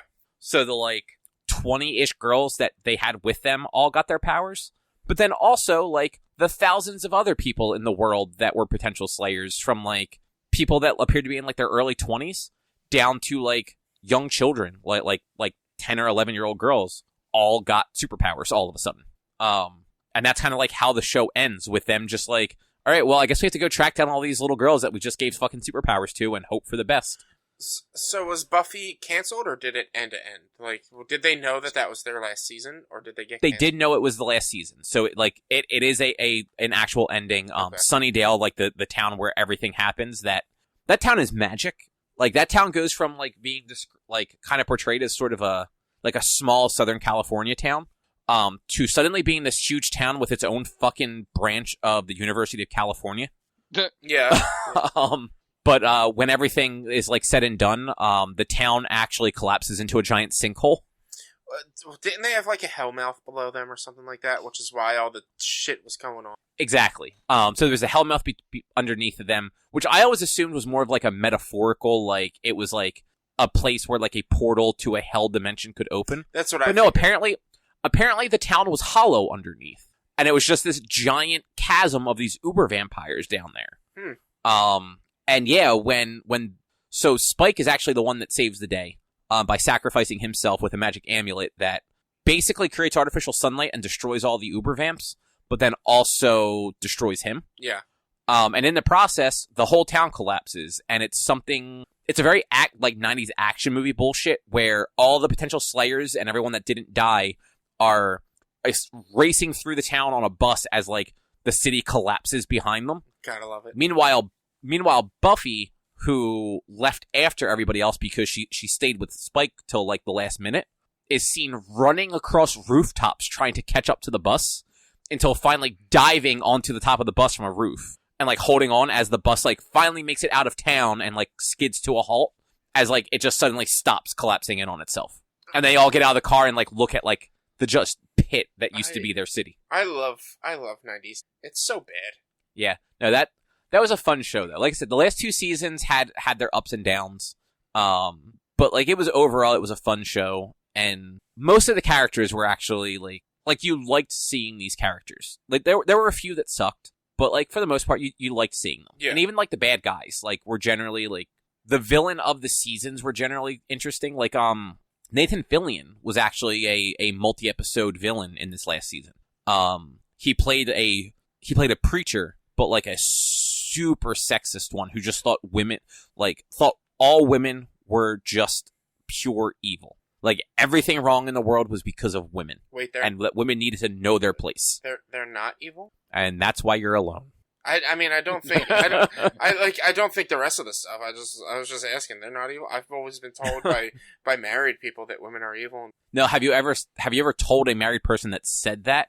Have you ever told the wife in that situation what was said about them? Of course. Of course not. And I'm not actually, and that's not true. I was running a bit, obvious. I know. But yeah, so like the villains were generally good. There was a lot of like quote unquote villain redemption between everything. Like you had Angel go bad in season 2 and kind of redeem himself and get his own show. Spike had a lot of like back and forth. Like he was very evil in the first 4 seasons, and then he sort of became like an unwilling ally because he couldn't hurt anybody. Yeah. By the end of season 6, he did something pretty reprehensible, but actually like felt legitimate remorse about it and went and got his soul back. Whereas like Angel, while he's Angel and has his soul, he's a good guy. And he actually is very like remorseful for all of the awful things he's done. Yeah. But his soul has only ever been forced upon him. When he loses his soul and he's Angelus, he is a fucking just despicable monster. Yeah. And like his whole thing is like if he has a moment of happiness, the curse is broken and he loses his soul because the curse is basically supposed to make him repent for all of the awful things he did in his first 120 odd years of life. But like Spike like didn't have a curse. Like he just felt bad about something he did and like went to this demon and went through these trials that nearly killed him to get his soul back. And then like actually lost his mind for a little while because of all of the guilt that kind of like came crashing down on him. But yeah, so anyway, we're in the last season of Angel now. We're about halfway through it, so we'll probably be done that one in the next like week and a half. Nice. Are you gonna watch the sequel to that, Bones? What if that actually was a fucking Angel? I mean, we don't look. I don't know that you ever see David Boreanaz in that show in the daytime. I'm sure you do, but I just don't know that. And honestly, like I've actually seen like a chunk of Bones from like not from the very beginning, but like maybe like some of the first somewhere within the first 5 seasons, like between like 2005 when it started and like 2010. Yeah, like I've seen like a good chunk in there. It's not a bad show for like one of those like procedural dramas. That's when they started to take the different twists on the procedural CSI crime scene cop dramas, and like that was a decent one. That one and Castle are. Yeah, I just don't know how well Bones holds up over the kind of like you ran into with Supernatural, where like it's got like 5 seasons in the middle that are just bad. Yeah. And like Bones was on for almost as long. Like I think it was on for 13 seasons. Yeah. So I believe they started the same year. I think they both started in 2005. But yeah, probably not going to do that. What I might actually do though after we finish Angel is I might try and read the comic books that continued it, because there were, so Buffy ended on season 7. I believe there's season 8, 9, and 10 of comics that ran from like 2008 through 2018. Yeah. And then there's also a bunch of Angel stuff that coincides with all of those. Because from what I've seen and know, Angel actually got canceled. Like it ends on a cliffhanger. Yeah. So like seeing how that continues would actually be kind of interesting. It's also worth noting just about Buffy with like all the Slayer stuff. Even though there's only supposed to be one Slayer in a generation, since season 2 there have been 2 Slayers active at any given time. Yeah. Because Buffy dies at the end of season 1, like literally, like only for a few seconds. Like she dies for maybe a minute, and then she gets CPR and gets resuscitated. But it was long enough to start up the next person, and then that Slayer dies in season 2, and a third Slayer is activated, and she stays through she is not in the rest of the series, but like she is alive until the end. Wasn't it the British girl who was who was the Slayer? The first one was Jamaican. Okay. The second one was Eliza Dushku, who is brunette but not British. I was remembering an accent. I wasn't sure what. I just remembered the character had an accent. Yeah, the first one that became the Slayer after Buffy had a very fake Jamaican accent, and then the second one was like from Boston. Yeah, so had a shitty accent. Yeah, like she had, and I actually I think the actress might be from Boston, so she had just a little bit of that like Massachusetts. Yeah. In the way she talked. But yeah, it was a good show. I'm glad I actually went back and like watched the whole thing, because I'd only ever seen like the first like 3, maybe 3.5 seasons. Yeah. And that was when it originally aired. So yeah. But Rich, you have some bullshit with Monster Hunter Rise and how you have to do voice chat. Hold on. Well, first of all, it's not with Monster Hunter Rise. This is not a Monster Hunter issue. This is a Switch voice chat issue. Well, if you wouldn't have cut me off, I did say Monster Hunter Rise voice chat. Well, I want to just, it's not, that's why I even switched it in the, it is not a Monster Hunter issue. This is flat out Switch not having native voice chat. I thought that wasn't a problem. Huh? Weren't you telling us a couple weeks ago that it wasn't a problem for you that didn't have native voice chat? I mean, generally, until I come to a game like this, where I don't want to, like, my audio to go through my mic. Like, generally, like, when I'm playing Mario Kart and shit, it's not a big deal, but with this, I'm just like, alright, I'm gonna be playing this a lot with people, and I A, want to watch it on play it on my TV, and B, I want to be able to, like, actually hear what they're saying and be able to talk with them on Discord. Like, it's not a big deal because there's Discord and stuff, but in order for me to actually be able to do what I want to do, I have to jerry-rig things. So, like, have you thought about getting that adapter for the Switch? That's like the octopus adapter to be able to plug everything in? That only works on handheld, I'm pretty sure. No, it works both ways. You just need extra long cords to do it if it's docked. I also tried looking for that on. I don't remember it looking like a squid. Like, I don't remember the thing at all. Like, I remember what you had to do, but I'm pretty sure it was only for handheld. But if you can find, like, information for that, I definitely look into it to figure it out. But, like, in order to play Switch games online and have voice chat, like, you need to use the phone app or Discord or whatever. And I'm like, well, I want all of my audio coming through my headphones, voice chat, and the game, so that, like, my audio's not, like, my game audio is not going through my speaker or my microphone, because that's just annoying. So I Googled things trying to figure out how to, like, make it work, and there's a way to jerry-rig it where I basically hook up an aux cable to my headphone jack on my Switch, connect it to the microphone jack on my PC, make it so that the microphone plays through my speakers, and then I have my speaker and everything set normally. So I'm basically kind of in a way recording my game audio and playing it through my PC. It's the dumbest thing in the world.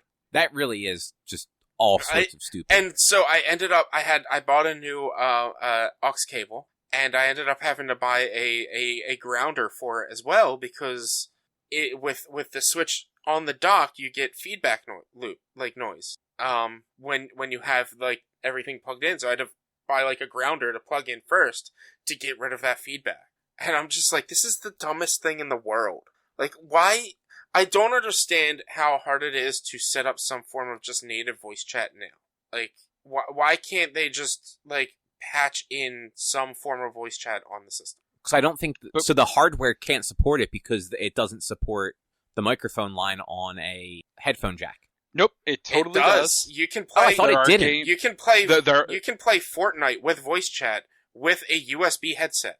And Overwatch. Like, there are games that have it, but the game has to program it in. No, but I thought the actual physical headphone jack on the Switch didn't support a microphone. Apparently it does. I don't know about the headphone jack supporting a microphone. I do know that I could plug in my PlayStation 5 headset dongle into my Switch dock and voice chat over Fortnite and things like that. Things that have it in there. Why can't Nintendo just put a native voice chat system on the system now? Because specifically Nintendo of Japan, does not care what their consumers want in any way, shape, or form. They only want money. They do not want to spend any time or effort doing anything that would actually make people happy. Yeah, I mean, this is the first time it's ever been an issue. I wasn't expecting any Monster Hunters to be released on the Switch, since World was so successful, but this game has been being created since before it was released, so makes sense that it's on the Switch. But I'm just like, man, this is a pain in the ass. And from what I'm reading, Capcom isn't doing any sort of voice chat for World either. So you have to use the phone apps or whatever. Or you deal with that situation where, like, you have, like, two different earbuds in. Like, one earbud's in for game audio, the other one's in for chat. And, like, I thought about that, like, plugging in my PlayStation headset dongle and using that and just having the earbud in underneath it just so I can hear them talking. But that's just, no. And the reason for having the game audio is to have the surround audio and to know, in my opinion, the game is better with the game audio, and it makes you more aware of your surroundings with the game audio. I feel like that game requires the audio because you have to be able to hear where the enemy is if they like run away or get behind you. Yeah, and it'll also activate the music and stuff when the enemy's close by, and there's so many audio cues in that game that you kind of need it to where if I'm just having one headset in for just the game audio and one headset in for the voice chat audio, it's just I'm missing out on having the stereo sound and the surround sound and stuff. So I'm gonna just throw this idea out there for you. Yeah. They sell Bluetooth adapters for the Switch that I assume just plug into the headphone jack. Mm-hmm. The new Xbox headset that they just released, the wireless headset, from what I've heard, can connect to two independent sources at the same time. So you could have it connected to your phone or your computer for Discord, and the Switch if you plug in a Bluetooth adapter for the game audio. See, that's just... I mean, then that means I have to buy another headset plus a Bluetooth adapter. Look, I didn't say it was a cheap idea. I was just throwing it out there. And if I had a Bluetooth headset, besides my normal walking headset, if I had a decent Bluetooth headset, I'd consider something that could pair to multiple devices. But that is honestly the problem, is there aren't a lot of headsets that will let you pair simultaneously to multiple devices. Yeah, and that's been something that I've been trying to find or figure or look like I said, for my potential Black Widow movie night, or I've just wanted that to connect to my work computer and my home computer so I can just have one headset without having to swap back and forth. Yeah, the Xbox headset. Yeah. It means I have to buy more things. I don't want to buy more things. It's only a cheap $100, I believe. I already spent $100 on a headset that I don't really use as often as I should. That you need a dongle for because Sony's a bunch of assholes. Yeah, but I mean, if I didn't have a dongle, I wouldn't even be able to use it half as much as I use it even now. Because I use it for D&D and stuff, and if I would need to have bought a Bluetooth thing if it were Bluetooth. So. Well, you just need a new fucking computer that actually supports Bluetooth. Oh, yeah, that's true. You just need to get rid of everything you own and just start over. I really do. At this point, I really do. I definitely need a new PC because I mean this in the nicest way. All of your stuff sucks. It does. It does. My TV isn't. My TV is like 6 years old, 7 years old. I need a new one. In TVs, that TV is from the 1930s. Yeah, I know. Like, go listen to another FDR fireside chat. I watched the telecasts of World War II and stuff. But yeah, I do need all new stuff.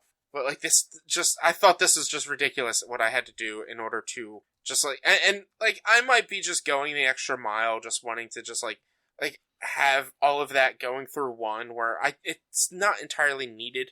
Like when I played Outriders with them and I used my phone for Discord, they didn't seem to have an issue with it. But for me, I'm just like, I want it all coming through. And I have this awesome headset. Let me be able to fucking use it. I mean, that's true. Yeah. Like, I can't hook up this. I even tried, because the headset comes with an aux cable itself. The PlayStation headset came with an aux cable itself.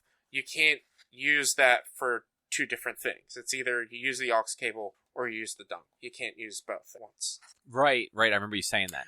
Otherwise, that wouldn't have been an issue, and I wouldn't have had to try to figure out how to remote play on my PC with my PS5 and figure this all out, because then I could have just kept switching the dongles and using the aux cable. I mean, as far as Monster Hunter goes, you could just not play with people or not talk to them. I mean, they're both... The game is definitely... It's fun solo, but it's better with people, at least in my personal. And, like, it's much better to talk with people when playing that game with people than to not, because then, like, they can do call-outs of what's going on and what they see, or what's if they're down or if they need health or whatever, and I have a way to heal them. Like, strategy-wise, you just kind of need... all I'm hearing are excuses. Or answers. So, good luck, I guess. Thanks. It seemed to work pretty fine, so we'll see how it goes Saturday when I actually get to play with people. Yeah, like I said, like, when you called me earlier on Discord, you didn't sound bad. It's just on the right side, there was that, like, buzz when you talked. Yeah. But it wasn't enough that, like, it would have necessarily bothered me much. Yeah. Yeah, and I can't explain it, but that's fine. The audio seemed to come out pretty decently. I might be trying and doing a couple more tests to see if I can make it come out better. Yeah, I'll have more on Monster Hunter next week, definitely. But, oh boy. Yeah, I mean, and then look, a week after that, I'll have stuff on Outriders, because I'm getting them both. Oh, you did decide to get both of them? Well, one kind of strange decision but issue with Monster Hunter is their endgame stuff isn't in the release until their first update in April. Well, that's stupid. So, like, it seems like normal rank and high rank are in it, and then, like, once you beat that, there's none of, like, the G rank stuff or anything like that until the first DLC patch, like, the first free patch in a month after it releases.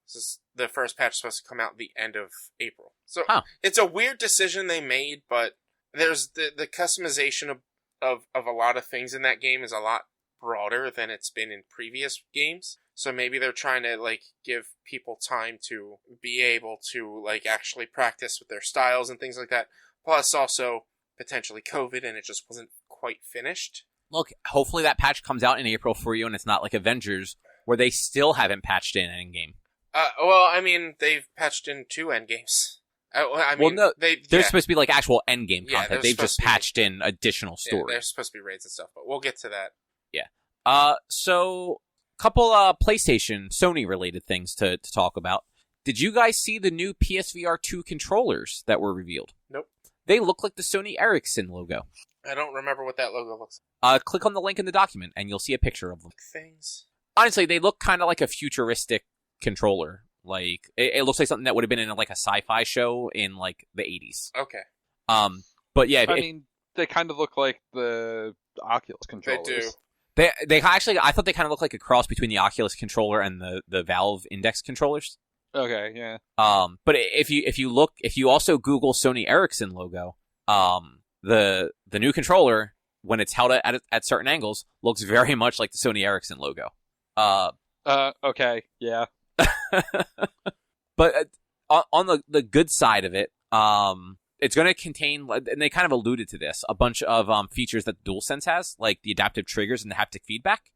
It's also going to have finger detection, kind of like the Index does, where at least your thumb, index, and middle fingers will be able to be detected by the controller without having to push down any buttons. So that could just be very cool for just further immersion and actual interaction with objects in like a game. Because I know neither of you have spent a ton of time with like the PSVR, but the Move controllers are not fun to use in any way. Like Beat Sabers probably would be the only exemption to that. And like using just like the DualShock it's just like using a controller. Like there's nothing really immersive about that. Yeah. But like these controllers look like, you know, like you'll be able to do some cool stuff with them, especially with like the adaptive triggers and everything. Mm-hmm. We're probably still at least, I don't think, based on what they've said already, I don't doubt we're seeing this until winter, like holiday of next year, so like 2022, at the earliest. But it's still cool that they're kind of showing pieces off of it already. Yeah. I also wonder if being that far out, how many revisions they'll have to the hardware, like to the controller. I don't know. The controller seems like pretty well designed. That seems like pretty final design on that thing. I mean, I agree, and I haven't seen any like major backlash to it. But remember, the PS3 controller was originally that boomerang, and before the system came out, they switched it to the 6-axis that looked just like a DualShock without the rumble. It's true. So, you know, it's happened before, but yeah, I think this one it wasn't regarded super poorly, and it looks like it'll be functional, so they'll probably just roll with it. But also, like, it being kind of like that rounded shape, I feel like it's just going to be hard to store. Like, they look kind of big. Yeah.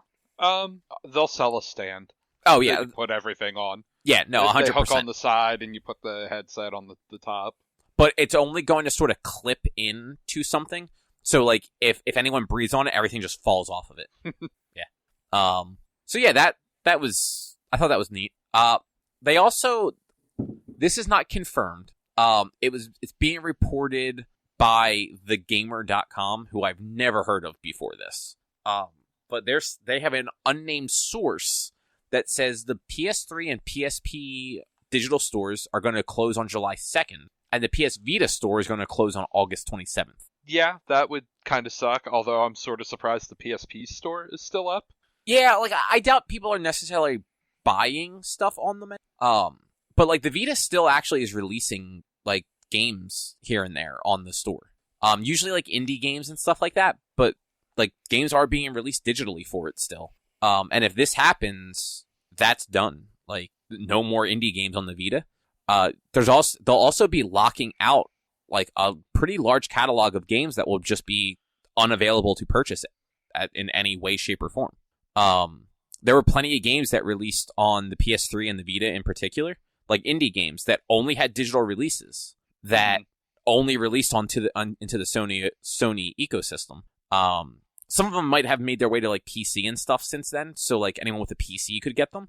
But yeah, like that's, I don't know. It seems like like kind of crappy. Like PS1 Classics, for instance, will be unavailable unless you have a PS Now subscription. Mm-hmm. Yeah, I mean, I don't know. I don't know. I have no feelings towards this. I really... Like, I'm not, like, upset about it or anything like that, but it just seems like one of those things that's like, alright, the PSP I get. Like, that thing hasn't really been, like, relevant in more than a decade. But I doubt keeping the PS3 and PS Vita digital stores active is costing them any sort of actual money. And if people are still buying things off of there, like, why not just fucking leave it be? But, like, let people buy stuff. But are people still buying things off? That's what I was like, about to say. Like I said, like, people are buying Vita games off of there still. Like, you turned around and said that, like, when I was talking about my Nintendo thing, like, Nintendo doesn't care about its users, they just want money. It's the same with this. If they're not making enough money, whether it's cheap or not to run these servers, if they're not making enough money to cover these servers, get rid of it. If it's not a money-making thing, like, you're talking about the PS3 and the PSP, which, yeah, some things might still be being released, but how many people actually use those? Like, we're on the PS5 now. People who people whose last system was the PS3 and haven't gotten anything since then, they'd be able to get a PS4 for cheap, which that store is still open. No, I mean, you're right there, but, like, the Vita is still actively used in Japan. Like, yeah, like, Sony isn't releasing any, like, first-party games to it, but there are still games being released on the Vita, and it's, like, people still play them in Japan pretty heavily. And, like, there are a collection of games that are not available for people who go out and buy a PS4. Like Cobb mentioned, especially, like, the PS1 games. There are a shit ton of PS1 games for sale on the PS3 store that aren't available elsewhere. Yeah, because Sony doesn't believe in backwards compatibility, like, they're kind of, like, locking out, like, a big swath of games. And it's not just so much that, like, people aren't going to be able to buy them. It's those games actually kind of become just gone. Like, there's no way to ever see them again after that. Like, PS1 classics are one thing because those games exist in other forms. But, like, indie games that never had physical releases, that maybe, like, the development studio doesn't exist anymore, like, they're just gone forever. And being that they're digital games, it's not, like, a thing that, like, somebody could share. Yes, but, like, and this is, like, I mean, I'm probably more cynical side of me. Like, if those studios aren't around anymore, then those games didn't really sell anyway. So, like, like I said, I have no feelings towards this. This is, like, I don't know. You seem pretty. You seem to be feeling towards the side about fuck all of this, and all these stores can shut down. Well, I mean, yeah. Like this doesn't matter. Like, why is this a big deal? Like, I hear what you're saying, but I'm like, these things. You're complaining about dated things that people could probably easily and probably already have been ported to plenty of other ways. But it's just. I mean, not everything has, and, like, to Cobb's point, it's a game's preservation thing. That's, like, the word I was looking for and could not think of. There are certain things that will just never exist, or never be able to legally be purchased again Okay, without looking it up, name me a game that's only available on just the PS3, PSP, or PS Vita that you care about will never be able to play again. Vibra. No, Persona 3 Portable. You got Persona 3 in so many other versions. Portable was a different version of the game. What was it? What was it? What was Persona 3? It was like the golden version of the game. Isn't that Persona 3 FES? No, because that was still released on PS2. I mean, there was also that Metal Gear Solid game that was only released on Vita. Well, I mean, did the Acid games ever get Well, those were. But honestly, like, when was the last time you saw a physical Vita cart anywhere? Oh. When I worked at GameStop. Or the Uncharted games. 14 years ago. God damn, it really was that long. And, like, Rich, I get your argument, and I'm not saying this is, like, a huge deal. It's not even confirmed. Sony has not confirmed this. This is from an unreputable source. I just think it's crazy that, like, particularly for the Vita, because it like, they only discontinued it, a year and a half ago, 2 years ago? If that? To be closing down the store already. Yeah, the Vita store would definitely surprise me. The PSP store doesn't that much. No, because, I mean, that thing hasn't been active since probably 2013. Yeah, but, like, the PS3, that one still also kind of sucks. Yeah, and it also depends, like, exactly how much they shut it down. Like, if you can't even go back and re-download shit you've already bought. And that's the other thing. It's one of those, like, it's impossible to find Vita memory cards now, unless, like, that aren't just, like, marked up higher than they already were because those memory cards were stupid expensive to begin with. Mm-hmm. So, like, it's not reasonable to just download all of your Vita games. Yeah. So, like, if the store goes away and you can't download things you already own, like, that sucks. But see, that's the thing, like, that's something that you learn that you have to kind of understand when you're buying digital, is that you're not really buying the game, you're renting. Like, you're renting it until the site goes down, until the availability goes away. Like, that's one reason why I try to have such a big card on my Switch, so that I can all of my games download. I've never deleted a single Switch game off of my Switch. It's one reason why I prefer physical copies over digital, but I've been getting a lot more digital copies because it's honestly just easier and more space. I mean, also at this point, there is marginal difference between a physical and digital copy of a game. Like, Outriders, for instance. Mm-hmm. Let's go with that. Once they shut the server, when they shut servers down, Yeah. who cares? Your physical game doesn't matter anymore. Yeah, I'm you still can't play it. and like I'm sure there's a single player capabilities to where you can still play it when like I could go back. No, it has to connect to a server to play the fucking game. Okay, then There is no single player. Like if they shut the server, if that game doesn't sell and they decide to shut the servers down in 6 months, yeah, you're fucked. And like I've been through that with Hellgate London.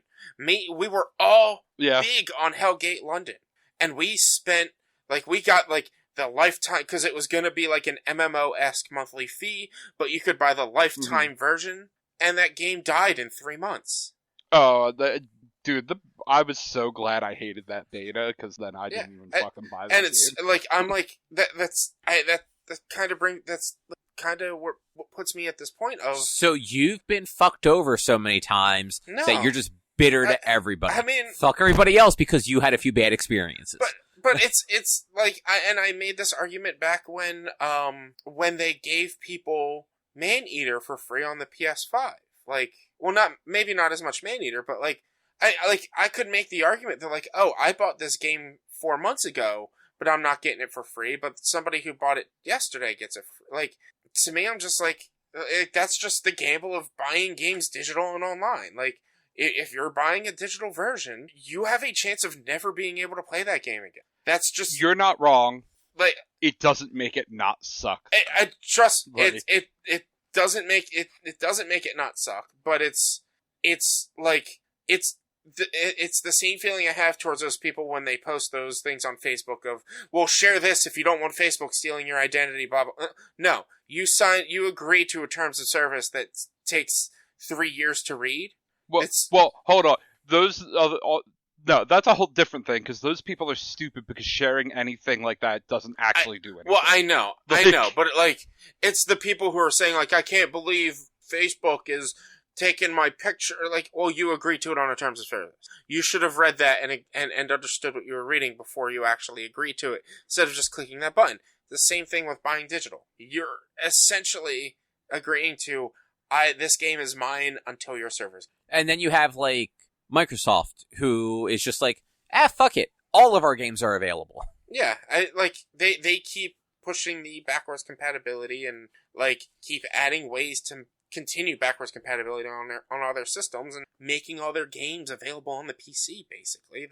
And also just making games easier to get different versions of. I didn't include it in the news, but, the whole, Avengers upgrade thing, the 6 steps you have to do on PS5 to get the updated version with your save versus the Xbox just knows what system you're on and just plays the right game. It's come on, Sony. Well, that's the same thing that happened with Miles Morales. I didn't know what version I was playing. Exactly. When you buy it, you get both versions. I had to make sure I was playing the PS5 version. But so it's worse with Avengers because you have to launch the PS4 version, run a save game migration tool, then download the patch if you haven't already Oh, I'm sorry. Actually, rewind. You have to make sure that your version of PS4 Avengers is fully updated to the latest version. Then launch it, run the save migration tool, then launch the PS5 version if you have it downloaded already, or download it if you don't. Run the migration tool again to import your save. Then you can finally play the PS5 version of the game with your save. And a lot of people had trouble where it just didn't work. Yeah. Whereas, the Xbox version of it, if you have the Xbox One version and you download it on your Series X, it just installs the Series X version and plays that version. No migration necessary. It's weird how drastically different that stuff is. Mm-hmm. Moving along though, the last bit of Sony news. They purchased EVO, the fighting game tournament. Yeah, kind of not surprising, but also weird. A little bit. It's a joint purchase with RTS, which is an esports venture. Okay. And they've acquired the assets and properties of EVO. So any future EVO events are going to be a partnership between PlayStation and this RTS brand. It looks like EVO's co-founders, Tony and Tom Cannon, are going to still be involved and advisors and all that stuff. And Sony announced this year's EVO will be EVO Online again, and it's going to be split up. It's going to be August 6th through the 8th, and then 13th through the 15th.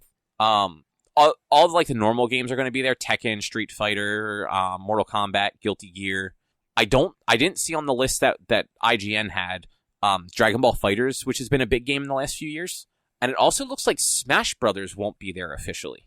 Nintendo kind of released a side statement after all of this that said, Nintendo has enjoyed engaging with fans at past EVO tournaments and wish the show organizers the best with their new venture. We will continue to assess EVO and other opportunities as we plan for future online and offline Super Smash Bros. Tournament activity. Which to me sounds like, yeah, we're probably not going to EVO now that one of our competitors owns it. Mm-hmm. But who knows? I mean, Nintendo was kind of always a little shitty about Smash at EVO. Yeah, they were. Because Nintendo was the one that forced them to always use the newest version, weren't they? Or to have the newest version? Yeah. So I know they always had Melee there as like a side thing, but I think they always had to... The big game always had to be the most recent version. Mm-hmm. Yeah. EVO is still being touted as like an open for all platforms, though. They had it in like a community letter that they posted on Twitter and everything. So I'm assuming that means that versions of these games on PC and Xbox will also be played at the tournament. It won't just be the PS5 or PS4 versions. Well, actually, a thing I was going to say is I don't know how many of these games even come out on Xbox. Like, Mortal Kombat, like, Guilty Gear doesn't come out on Xbox. And I don't think Street Fighter's PlayStation exclusive, I believe. Yeah, that was just PlayStation and PC. And I don't remember if Tekken came out on Xbox. I know Tekken came out on PC. Yeah, Street Fighter V was PS4 and Windows. Okay, Tekken did come out on it. Yeah, I actually forgot that that Guilty Gear was like a PlayStation-centric property. Well, it's not that it's necessarily a PlayStation-centric property. It's that it's a Japanese-developed fighting game. I mean, that's fair. But you know what I meant? Like, I kind of forgot that it was really just on, as far as consoles go, PlayStation consoles. Yeah. I played a little bit of that beta a couple weeks ago, and that game looks fucking phenomenal. Yeah, the Guilty Gear games always looked really cool. Like, I'm considering buying it, even though I don't really play fighting games that much. Yeah, it just looks really good. Whenever I see fighting games, I want to play them, but then I remember it's like, oh yes, I'm very bad at these and can't play online, so there's very little to do in them.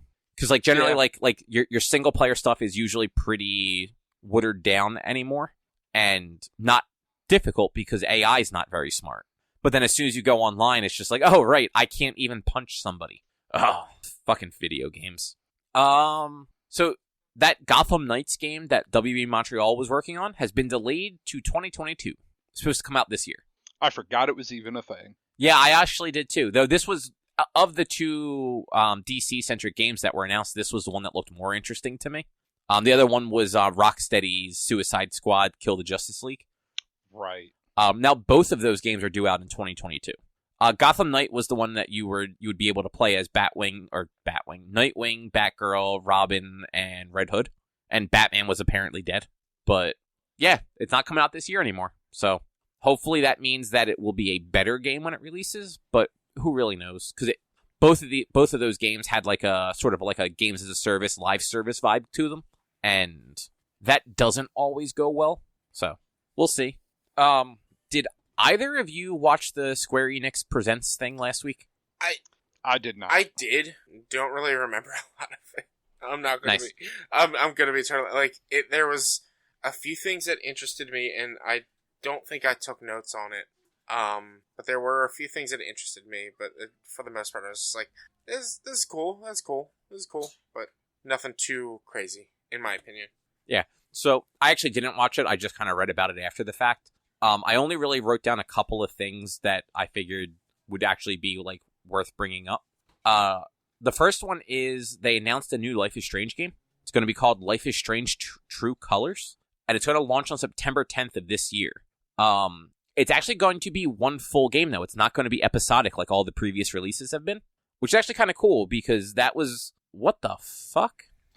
My volume, I swear my volume was off. I was sent a video and I swear my volume was off. It was just a bunch of frogs making noise. Wow. I even turned my volume down and it was my ringer volume that it was saying was off and not my phone volume. That's funny. I actually have my phone set to default to the actual like media volume instead of the ringer volume. Mm-hmm.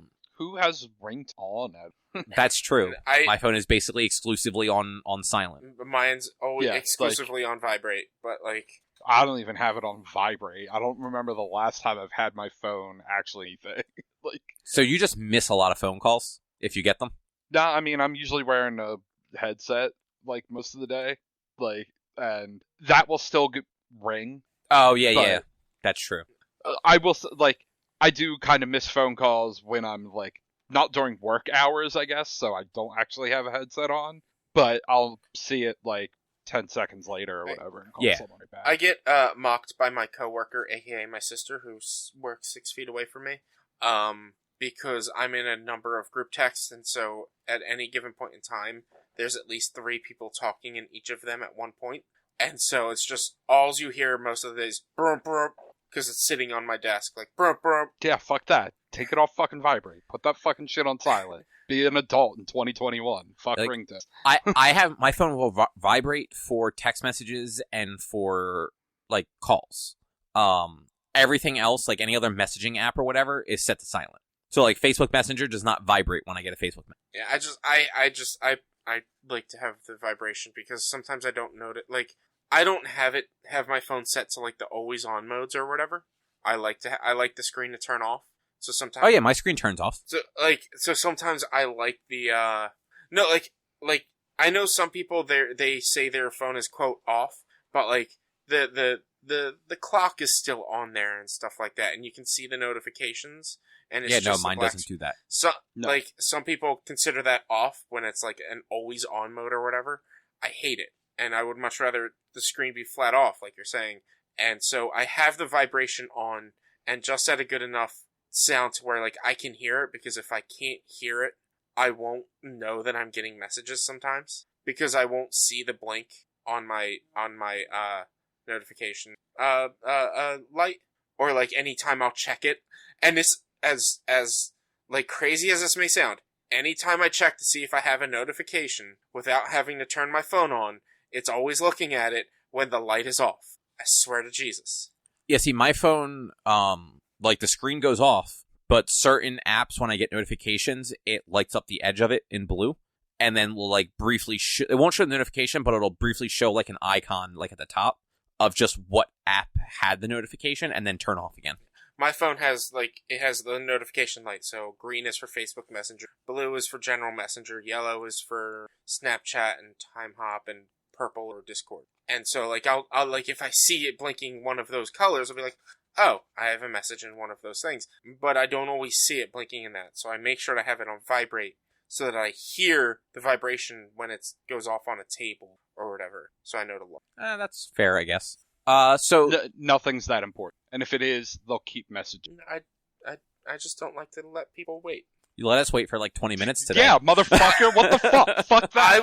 Fuck you. I was panicking and dealing with a dog who ate the rind of a friggin' spaghetti squash. I told you guys this already. That's the only reason. I mean, that is Could a have sent valid us excuse. a message. You could have let us know. I was in the middle of. Instead, you just left us hanging. I was in the middle of searching, like, can dogs eat spaghetti squash rinds? Motherfucker, you sent me screenshots. I know you use chat heads. Those things go over top of your other windows.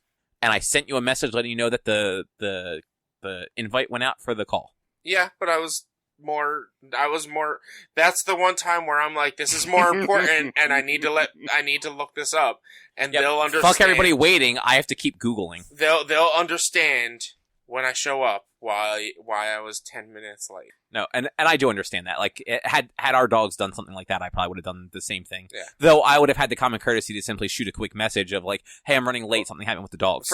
My first thing was call the vet, and the vet ended up being closed. So then, like, I yelled at my homes, like, "Hey, can dogs eat this?" And then it started running down on something else that wasn't what I asked it. So I had to yell at that to stop, and then start searching it. And then I just was like, I wasn't even thinking about reading the... So you're bad under pressure, is what I'm gathering. No, just... The fuck? Yes, you I'm not are. bad under pressure. I prioritize, and prioritization wasn't to send you guys a message. I don't know, man. You're sitting here telling us that the vet was closed, so you started screaming at your home. Because I wanted it to tell me, like, I wanted it to search itself and see if it said. I was also cleaning up while I was yelling at it. Like, I was cleaning up the rest of the spaghetti squash that I had shoved my hand down his mouth and pulled out of. I don't know, man. The more you talk, the more it seems like you just don't handle pressure well. There was a lot going on. Trust me. All I wanted to do was take a shit, and there was a lot going on after that shit. Anyway, Life is Strange True Colors. September 10th, going to be the full game, not episodic. That's been an issue with, like, the games before where, like, the first two Life is Strange games, there were, like, just unfortunate gaps between them. Like, they weren't on a very good schedule for release. The last game that Don't Nod released, though, was Tell Me Why. That was the one where, like, they released, like, it was a 3-chapter game. They released a new one, like, every other week, I think it was. And that was good. But I like that this is going to be one full game. Mm-hmm. It's also being developed by Deck 9, who are the ones that developed Before the Storm, the prequel to the original Life is Strange, which I think that game, like, the storytelling of that game was actually better than the first game. Not that the story was necessarily better, just, like, they did a better job of telling their story. Okay. So I'm interested to see what this new one ends up being. It's going to follow a young woman named Alex Chen with empathic psychic powers. And that's really all there is to it. So they're going to go back to, the magic power stuff, which I actually still haven't played Life is Strange 2, so I'm not sure what, like, the powers are in that, if any. But I know Before the Storm didn't have anything supernatural. The main character you play as, Chloe, she was just really good at arguing with people, so that was sort of like the game mechanic there. You would just occasionally have to, like, prove that you're better at fucking, like, rap battling people. Yeah. So, they also announced that they're going to do a remastered collection of Life is Strange and Before the Storm for PS5 and the Xbox Series X, so that'll be coming out later in the fall. Also, I really don't like that Google auto-corrected Before the Storm to Before the Stores in both cases. They also announced a bunch of Marvel's Avengers stuff at the Square Enix thing. We're getting Black Panther DLC. It's going to be called The War for Wakanda. Yep. Which that's neat. That means that likely Spider-Man will come after Black Panther, which is due out later this year. Yeah, probably. I mean, like, that's the thing. Like, Spider-Man is not... I don't think they were releasing Spider-Man as, like a story-driven thing. It's just he's supposed to be a playable character. I have a feeling there's going to be some sort of story content because that's how they've been releasing characters. Yeah. And they will get a ton of backlash with how limited content has been since launch if the big PlayStation exclusive character is just a character with nothing else. Yeah. But they also announced a bunch of, like, other stuff coming to the game mostly over the next few months, but, like, it's supposed to be throughout the whole year. They're going to be releasing new gear, and they're going to be raising the level cap. They're also going to have, in the spring, they're going to have a tachyon anomaly, which will temporarily remove the one of the same hero per team rule. Yeah. So, other than the campaign, you will be able to play any mission with as many of whatever hero as you want. And this in lies the problem with like their release schedule. Because I have the image that they shared and I downloaded it. Tachyon missions scaled for power levels 1 to 100. All of my characters besides Thor are above 100. So that's pointless to me. Yeah. It is kind of neat though that, like, you could go into it with 4 Hulks or 4 Black Widows or what have you. Yeah. Whereas, like, now it's 1 for 1. Like, you can have 1 Hulk, 1 Black Widow, 1 Miss Marvel, 1 Captain America. Yeah. So, like, it's pretty cool at least to where if, like, me and my buddies, if we're playing together and we all want to level up the same character, well, we can just run those. I don't know if they're, like, daily based missions or if they're, like, just always active. They're not out yet. They're out in, quote, spring when they said them. So it says it applies to all mission types. Yeah. So except for the campaign. So any missions you can run in the game, this will apply to. They're also going to be having a Red Room takeover in the spring. I have a feeling this might get pushed back to the summer because it was originally meant to launch around the Black Widow movie. It's going to introduce the second Black Widow, Yelena Belova, who's a character in the movie also. And it's going to be like it from the what I read on about it. It sounds like she's going to be kind of like the Riddler in the Arkham games, where she's going to be like leaving traps for Black Widow to like kind of like find and disarm and everything. And she'll also be breaking into the helicarrier and doing some stuff to the VR training room. I can't remember what that place is called. The harm room. Yeah. So that could be interesting, especially because Black Widow was one of the few characters that were like fun to play as. And then they're going to be doing Cosmic Cube missions over the summer. That's going to involve Monica. I forget what her last name is. The one she is the villain. She became the scientist supreme at the end of the campaign. I feel like the name is Rappaccini, but I feel like that's wrong. But also that's it. Right. No, that is as close as we're going to get. And it's that stuff is set to take place after the Future Imperfect stuff for Hawkeye, so it will be like canonically after the most recent DLC. So like the cool thing about that is that like the daily mission, you get a daily boss mission. And so they're throwing her in, which she's one of the final boss fights you play. Which, like, I don't understand why they just haven't had that before. Because I'm tired of fighting A-Bomb, Taskmaster, the Spider Tank, and the Hover Tank. Like, I'm tired of fighting those. So, like, Monica, and they even said that the super, the Super Adaptoid was supposed to be one. That one's not in there either. Like, they have other bosses. Let me fight those other bosses too. Yeah. Well, along with like the bosses, they're also releasing their Omega level threat missions, which are probably they sound like they're closer to what like the strikes in like Destiny would be. Not quite a raid, but not something that you'd play solo. They're designed strictly for multiplayer, and they say that you'll need a well coordinated team to do them. The two that they actually like named were Resolution and Cloning Labs. Apparently Cloning Labs was meant to launch shortly after the game, and it requires 4 players and is the longest mission in the game. So I feel like this was like supposed to be like the original like early release endgame, if that makes sense. Yeah. They also announced that that they're going to be adding a campaign replay, which I assume is New Game Plus. They just didn't call it New Game Plus. Yeah. I mean, campaign, like maybe campaign replay, you can just replay specific missions, or maybe it's the whole thing. But yeah, it pretty much is a New Game Plus. Yeah, it looks like they had a lot like they have a lot of things that they want to release for that game. Whether or not they actually get to all of it this year is yet to be seen.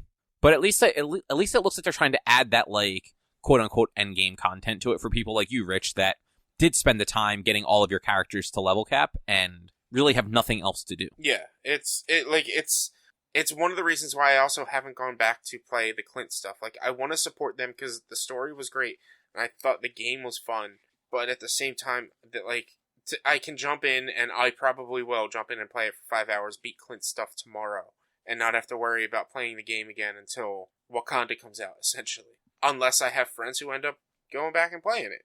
Yeah, exactly. And like for you, like you have a few friends that you play this with, right? Yeah. We played it a handful of times, and do you have 4 people? We had 3, but we could probably find I don't know. Because, like, at least those Omega level missions, like, they do require 4 people, but if you can get a 4th person, like, those might be worth you guys doing. Yeah. But yeah, so that's all the Avengers stuff. And everything else at that Square Enix thing were, like, it was nothing, like, super notable that I thought any of us would necessarily be real keen on, unless, Rich, there was anything that you can remember that you wanted to mention. I can't. I feel like there was one or two things that was just like, oh, that's cool. Oh, that's interesting. But I'm not, like, I don't remember what was They actually... definitely had a few things like that. I agree. Yeah. But, again, I can't remember them either, so they were very much that, like, oh, that's neat. I think, but what was it, last Thursday? And I think I watched it Thursday night, and can't remember any of it. Yeah, exactly. Well, that's gonna bring us to the final segment, the weekly Kaiju, which you have 2 movies this week, which we've actually talked about both of these a couple of times before. Yeah. So you probably don't have to go too deep on them, but I'm interested to see what your opinions are after a few years. So you watched Godzilla 2014 and Kong Skull Island. So I watched them in chronological order. So I watched Kong first, even though Kong came out after Godzilla. And it didn't really make that big of a difference, without, except just knowing, like, oh, Godzilla is a thing, but there's a credit scene where they show Godzilla. But it was nice to, like, I didn't realize how much Kong Skull Island filled in about Monarch and told you about Monarch. And so, like, it helped you, like, kind of better understand what Monarch was after having watched the movie. Because Monarch, for those who don't remember, is the organization that tracks the Mutos in this world. And so in 2014, it was just I can never remember the actor's name. It was the Japanese dude's, like, he worked for for Monarch. Oh, I know you're talking about. He died in in King of Monsters. Yeah, he dies in King of Monsters. And he was in Inception, and I know him when I see him, and I usually know his name. Yeah, I can never remember his name, but, like, all you really know is he works for an organization that tracks giant monsters. In this one, like, it kind of fills out that, like, oh, they're, like, more of a scientist group and this and that and blah, blah, blah. And, like, I really enjoy Kong Skull Island. It's Ken Watanabe. Yes, that's it. Like, the story overall is pretty good. It's a fun movie, but it is definitely a different kind of movie than a Godzilla. Because, like, and like we talked about before, Kong I thought was, like, a better, like, movie. Yeah, and like, I'm not gonna say it's a, like, yeah, like, they have their pluses and minuses, and Godzilla 2014 is more, and basically any American-made Godzilla movie is more of a disaster movie than they are, like, an actual Godzilla Toho film. That, like, it does sit better, but having them with this connected world, it works. And Godzilla 2014, it's a good movie. It's a fun movie. Bryan Cranston's great. Aaron Taylor Johnson, right? That's his name. Great. Good actor. Like, wait, I'm sorry. I think I missed something. You're still talking about Skull Island, right? No, Skull Island's good, and it's a different kind of movie than Godzilla. And I'm bet on Godzilla with Bryan Cranston. Okay, I'm sorry. So I had the Skull Island IMDb up, and for some reason you said Bryan Cranston, and I heard Samuel L. Jackson because that's the name I was looking at. Yeah, and I thought you confused Aaron Taylor Johnson with Tom Hiddleston, and I'm just like, they're both in the MCU, but they are different people. No, but like Kong Skull Island has such a good cast, and that's not to say anything negative about either of the Godzilla's cast, but, like, they did so good with casting in Kong Skull Island with so many good names and great actors: Goodman, Jackson, Hiddleston, Riley, Larson. I think that's all. Oh, and then friggin', what's his name? Kevin from Brooklyn Nine-Nine. And he was in The Good Place as well. He was one of the accountants in The Good Place, I believe. Oh, yeah, I know who you're talking about. I cannot think of that guy's name, though. He's in Kong. Like, the whole time I'm watching, I'm like, oh my god, that's Kevin. What's he doing away from Captain Holt? No, he shouldn't be on Skull Island. He should be teaching a literature class or whatever he teaches. Mark Evan Jackson. Yeah. It's just, like, it is a good movie. But like I said, like, that's nothing to take away. Like, the casting, they did what they like, Aaron Taylor Johnson and Elizabeth Olsen in Godzilla 2014. They're great. It's weird seeing siblings be love interests as well. But you just need to read the Ultimates version of the Avengers from the Ultimate Universe. That'll make Quicksilver and Scarlet Witch totally different characters for you. Nah, I don't need to. But, like, it is definitely a different movie that they do try to set up something big, and, like, there are some things that are just like slightly outlandish and also equally frustrating. The bridge scene kind of drives me nuts. When they're on the Golden Gate Bridge, and, like, they're on the Golden Gate Bridge in stop traffic, and this bus driver's trying to get all these kids to safety, and they just stop. They stop all traffic for some reason. The police stop all traffic, and then the military loads up and like gets in position, and one of the tanks moves back, where then the bus can drive through, and then when they get to the end of the bridge, all the lanes are open and everyone can drive through. They just decided to stop traffic when people were trying to escape a city. That is weird. That is very weird. Like, I don't think I'm doing very well explaining and explaining the scene. Like, you kind of have to watch it just to fully understand what I'm trying to explain. But it is weird. And like, I feel like they kind of went like a pseudo, let's reminisce about 98's Godzilla with the Muto, breeding and stuff. I feel like they just kind of wanted to be like, let's make fun of that movie. But yeah, it's a good movie. It's fun. It's crazy to look at this movie from 2014 and to see how small or how big Godzilla is compared to like other versions of Godzilla. Really? He's smaller than the versions that are in the... No. He's bigger than a lot of the versions. I'm sorry. It's how, like, I started to say small but meant big. Like, he's worlds bigger. Like, he's, I think, maybe double the size of the 90s Godzilla, at least. And Kong is also, at least in Kong Skull Island, double the size of King Kong ever. And he's bigger in this one because it's 30 years later, 40 years later. I thought he was like average size in Skull Island, but is like you said, he's the size of Godzilla in Kong vs. Godzilla. He's a kid in Skull Island. Well, yeah. He's still a child, so like he's bigger than what King Kong would be, but he gets bigger, I believe. Okay, yeah. I mean, I haven't seen Skull Island since it came out, so I the way I remembered it is like he was like the size that you expected King Kong to be, like big enough to pick up a person, but not like big enough to be like to actually topple a skyscraper the way Godzilla is. I like when you think about it, in the original like King Kong's, he's supposed to be big, but not that big because he's supposed to be able to climb the Empire State Building. So like exactly, but he can also pick the woman up. This King Kong, I think, if he tried to climb the Empire State Building, would knock it over. In the version he is. In Skull Island, yeah, like his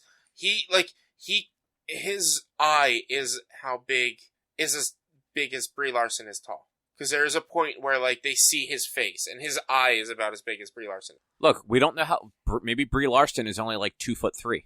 Maybe, who knows? She's standing next to Tom Hiddleston, so he would have been probably about the same as well. Look, Tom Hiddleston, amazing actor. Have you ever seen his portrayal of a Velociraptor?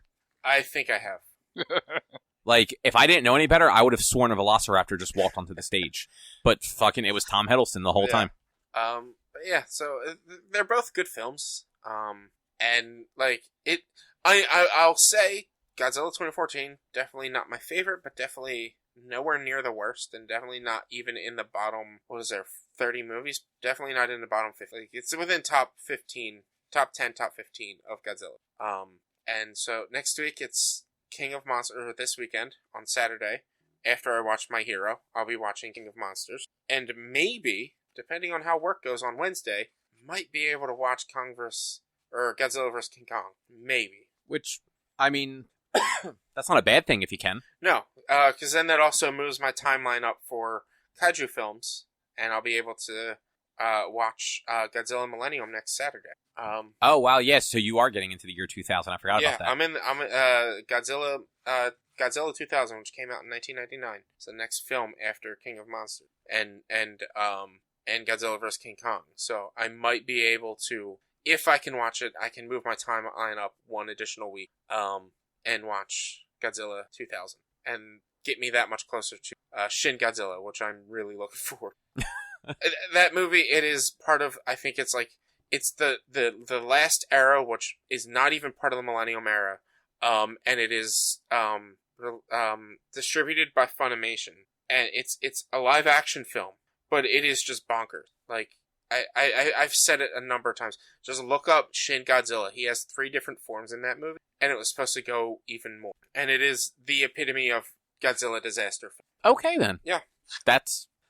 They set the bar high. They did. I'm really excited for that one, but that's still 2 months away. Okay, that's not the last one though, right? No, the last one, which I might maybe just watch them all in a weekend, are the 3 CG Netflix films.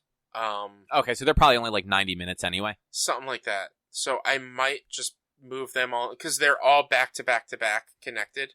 So I might just watch them all. And okay. I did watch the first one once, and I remember it wasn't all that great, but I also started falling asleep during it. So who knows? So yeah, I might just take the time to watch them all and just cut that all into 1 week and end Godzilla 3 weeks early. But I think the Millennium Era has like 8 movies or 5 or 6 movies in it, and then there's those 3. Still got some more Godzilla, guys. Okay then, and I guess that will probably do it for this week's episode. Mm-hmm. Yep. All right. Well, if you would like to find any more of our content, you can head over to www.one-quest.com. You can also help us out by supporting us at patreon.com/onequest. If you can't support us there with dollars, you can always support us by going to your favorite podcast platforms like Spotify, Google Podcasts, Apple Podcasts, Stitcher, Amazon Music. Subscribe to us, rate us, review us. All those things help a whole lot. You can also find us on social media, facebook.com/onequestonline or at @1_quest on Twitter and Instagram. Our YouTube channel is youtube.com/onequestvideo, and you can always send us an email to social@one-quest.com. Otherwise, we will be back next week with something else to talk about. Thanks for listening. Bye. See yous. Bye.